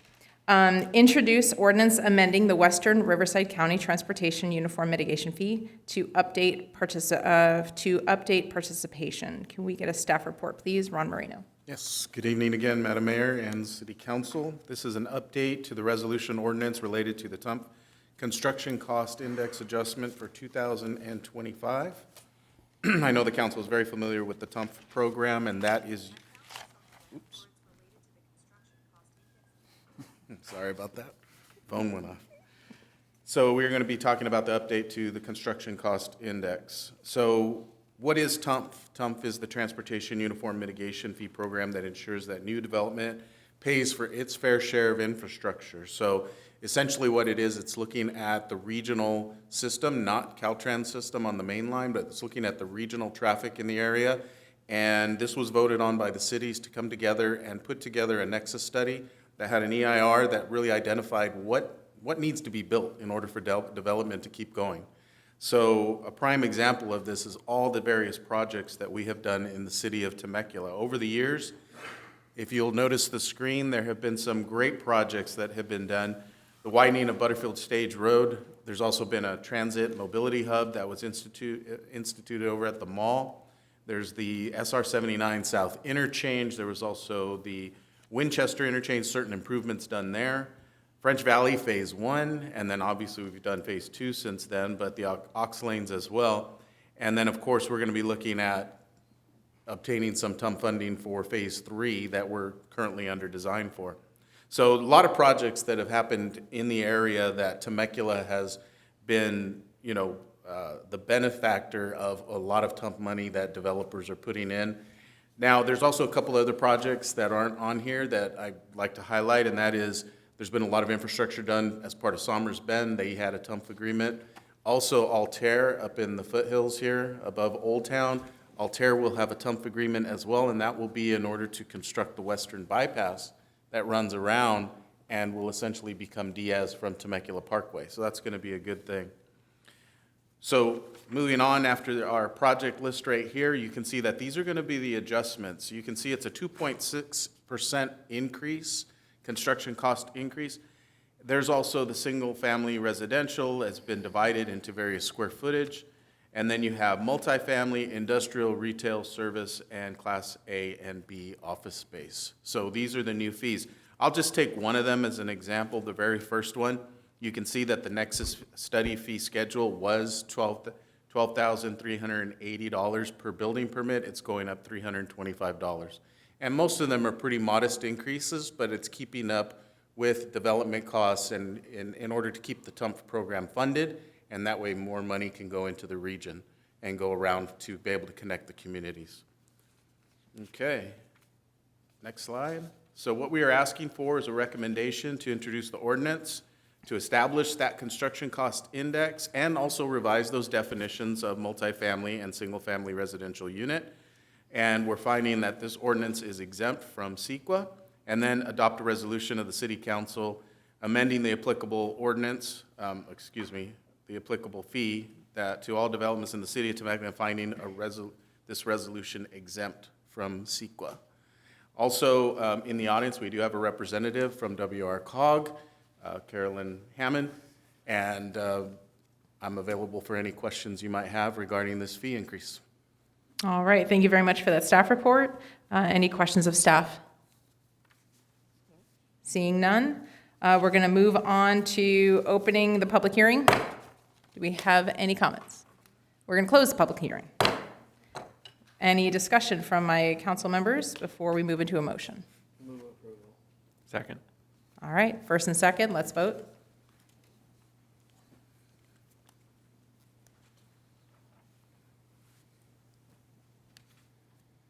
All right, and the motion passes 5-0. And we don't need another staff report, am I correct on that one, sir? And then we're just going to move right into number 12. So for number 12, we're going to adopt resolution to amend the Transportation Uniform Mitigation Fee Program. We got the staff report. Does any questions of staff? Move approval. See none. Motion. Second. Great. Let's motion. So for the wait. record, I'm going to note that there are no public comments. Oh, yeah. You're getting ahead of me there, Stu. All right, no late. public comments, so we're going to open and we're going to close. And now we're going to go for a motion. Now I'll move approval. Move approval. I'll still second. And we have a second on the floor. All right. Go ahead and vote. And that's a big 5-0. Great job. All right. Thank you again, Ron, for your staff report. Can we thank our WRCOG representative for powering through this meeting She's with amazing. us? Thank you very much. Thank you. I appreciate you. Have a good night. All right. Next, we're going to move into our business area where we have 2 items. No, we only are down to 1 item since we moved 14. So we're going to look at number 13, consider adoption of resolution of necessity for acquisition by eminent domain for public purpose of real property located on northeast side of Yanez Road between Tierra Vista and Rancho Vista for public street construction and related improvements for Yanez Road Improvements Phase 1, PW 23-02. That's a mouthful. Okay, can I get a staff report? Mr. Marino. Yes, good Once evening again. So we'll move right into the Yanez Road improvements. This is what we call Phase 1, PW 23-02. I think everybody's familiar with the Arrive project over by the duck pond, and that development was conditioned to do certain improvements along their frontage. What ended up happening is the city entered into an MOU with that developer in order to continue the improvements all the way up to Rancho Vista. So we're now talking about the improvements going from Tierra Vista to Rancho Vista, widening Yanez at that time. So that is what the goal is to do, is to widen Yanez, and it's gonna have asphalt pavement, curb and gutter, sidewalk, class 2 bike lanes, street lights. I think you guys are very familiar with the fact that the main thing is we're getting 2 lanes in all directions going up Yanez is really the goal of the project. So project environmental impacts and acquisition of the subject easement is needed, and it was studied as part as an initial study, mitigated neg deck per CEQA code. So on January 27th, 2026, City Council adopted this resolution approving that ISMND, and then the subject easement is needed for the project. So the city seeks to acquire this easement. It's 54,235 square feet of easement, namely to be able to build a wall and widen Yanez. If you drive out there, I know all of you know there is a drop-off at the edge of Yanez. In order to widen, we're going to need to build up, bring in fill, bring up those improvements, be able to widen out, but what's going to be required is to have a retaining wall down there by the jurisdictional area. That's required in order just to even build up Yanez. So that's why it's really needed in order for us to construct Yanez. So those are the APNs for the property. Now, if we look at what it looks like on the map, you can see the hatched area is the parcel that we're going to be needing. Now, I want to be sure that I'm very clear on this. We are not taking any land in fee. There is no take going on. What is being taken is the permanent access and maintenance easement. So we do need an easement over it, but we're not taking any land in fee. So no amount of land is changing hands. But what is going to be needed is that maintenance area. And I want to point out also that should these parcels have ever developed, and you can see the 1, 2, and 3, those 3 parcels, if they had ever developed, they'd be doing the exact same thing and having to widen Yanez, put in a wall, and that would be the only way this property would be able to be developed. So we're following through and just doing what the landowners would have done or should have done. However, because we want Yanez widened now, we're taking on this project and we're taking on the easement. Okay. So the required findings for being able to do an adoption or a resolution of necessity is, you can see it's A, B, C, and D. Public interest and necessity require the project, so is the project required? The project is planned and located in a manner that would be most compatible and do the greatest public good and least private injury. And then C, subject easement described in the resolution of necessity is necessary for the project. And D, the city has made an offer as required by government code section to the owners of record of the subject easement. So those are the 4 that we're going to go over really quick here.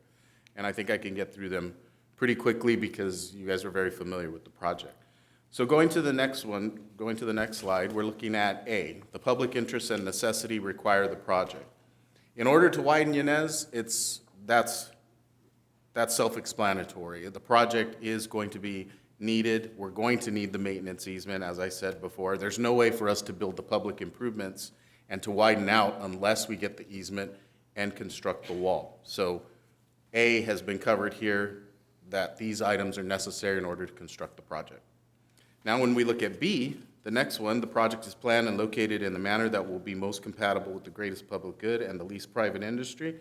I keep saying that. The project was planned to design the necessary improvements and to widen Yanez out. As I said before, and this is kind of why I went into it regarding the wall, the sidewalk, this was going to be necessary for anybody to develop in that area. So these improvements are necessary and they would have been required of anybody developing. But as I said before, what we did is we entered into an MOU with the Arrive developer so that we can get it widened all the way to Rancho Vista.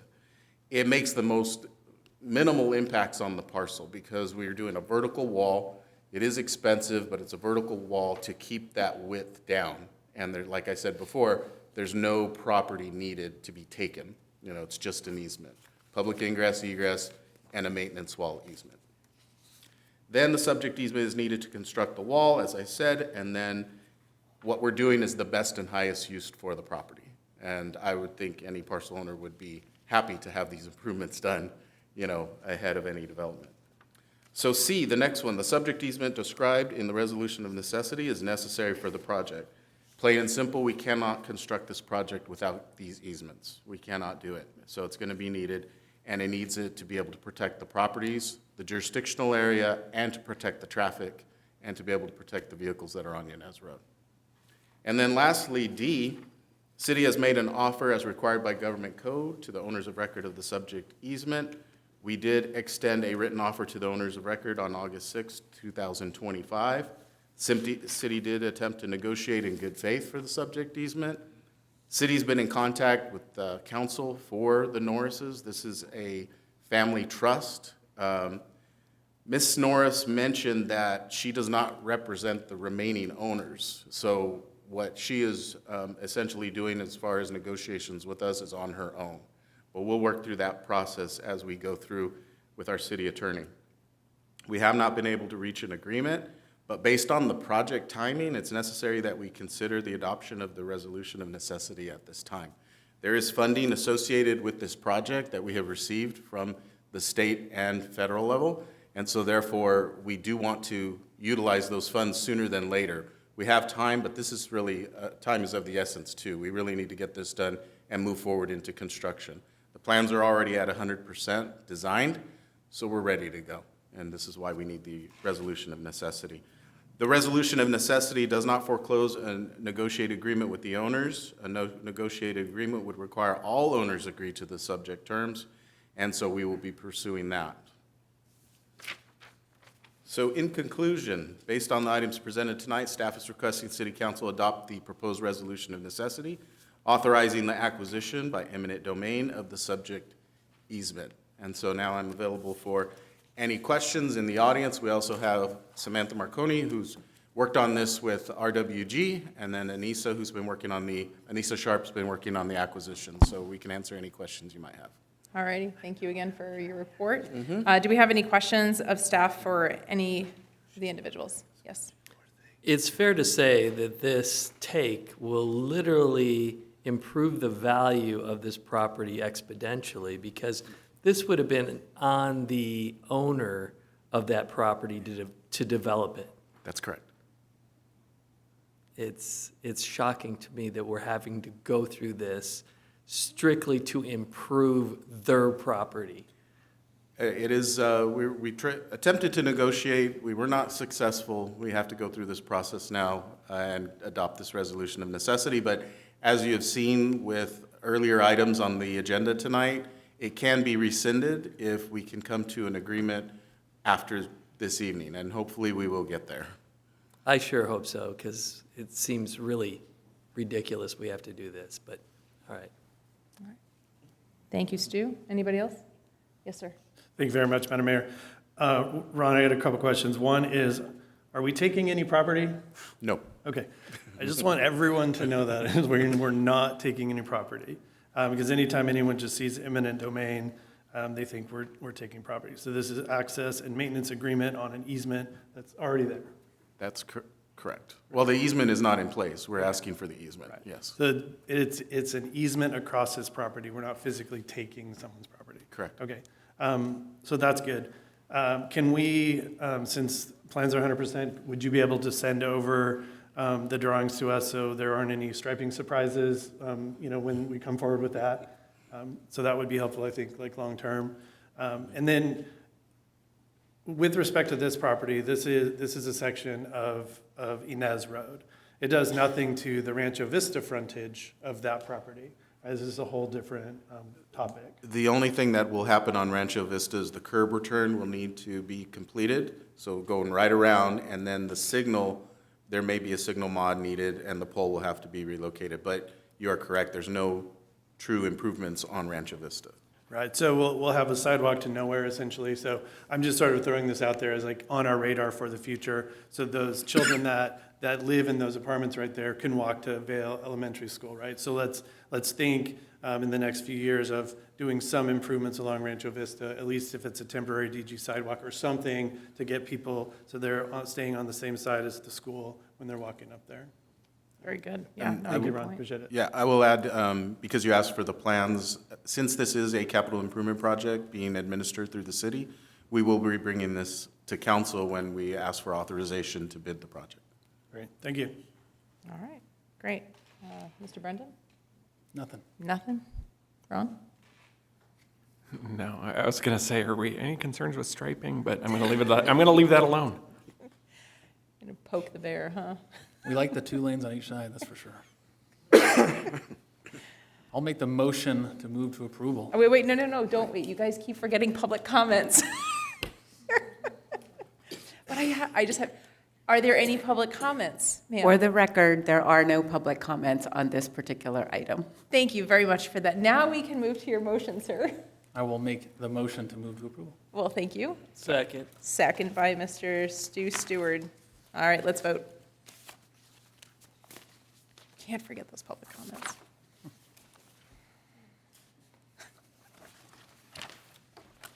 And that passes 5 and a big 0. All righty. Okay, let's see. Okay, so we passed over, 14 is completed, that's all done. And then so we are going to look at the departmental reports, is all receive and file. All right, and that's gonna be past 19. The next one, once again, do we have any public comments before we close out our meeting? No, seeing that there are none, I'd like to ask my council, are there any items for the future city council agendas other than striping? Yes. Yeah, there is one item. I talked to the city manager briefly about this earlier in the week. Legislating code is becoming an issue in the state of California. I was just recently made aware of this. There are proposals, we've gone through a lot of changes in affordable housing and incentivizing housing development in California. One of the things that's making its way through legislation right now is to legislate changes to the code, regardless of, code is developed through a lot of public comment, expert, testimony, witnesses, people that serve on various committees for organizations like NFPA. They're bypassing that and making recommendations to reduce the costs of affordable housing to make these more palatable projects by doing things like putting in only one staircase in apartment complexes, or shrinking the size of elevators so that you can no longer fit a gurney inside an elevator and continue to provide life support as somebody is being taken to a lower level. This is kind of stunning to hear recently, but what I'd like to do is just see if we can't get a little bit more of a staff report on what's being done right now, because it's very disturbing to hear this going on, especially by people in the legislature who have no real expert background. And it's being driven by the development industry.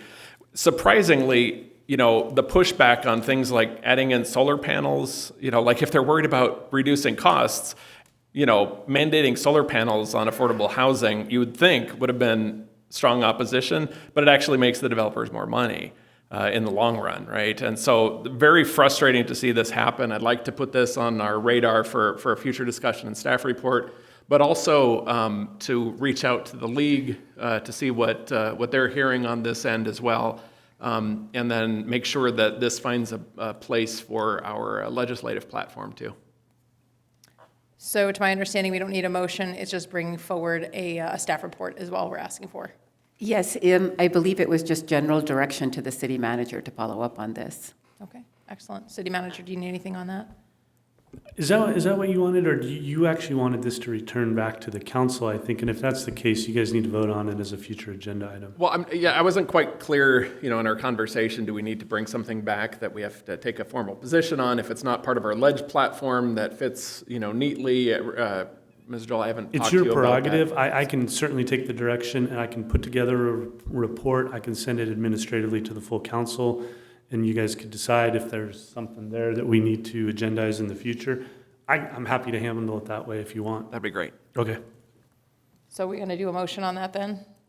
No. No, direction. All right, redirection. Okay, thank you very much for that, City Manager. All right, anybody else for future City Council agenda items? Seeing none, we're going to move to the City Manager report. Nothing tonight? You have Madam Mayor? nothing? All right, let's move to the City Attorney report. Yes, Madam Mayor, we had a closed session tonight. We have no items to report from the closed session, but I will point out that with respect to the potential litigation, Councilmember Ron did not participate in that portion of the closed session because he has a business client that might be affected by some of the subject proposed litigation. All righty, thank you very much for that. All right, and just before we close, I know we have spoken a lot about some incidents that have happened here in the last week or so with some of the students and families. So tonight, I just want to close out just lifting up in prayer for the families and the individuals who have been affected, and just let them know we'll be praying and lifting you guys up if you need anything. So thank you, and we will see you at the next City Council meeting on April 14th, 2026 at 2 p.m. No, at 3 p.m. That's adjournment.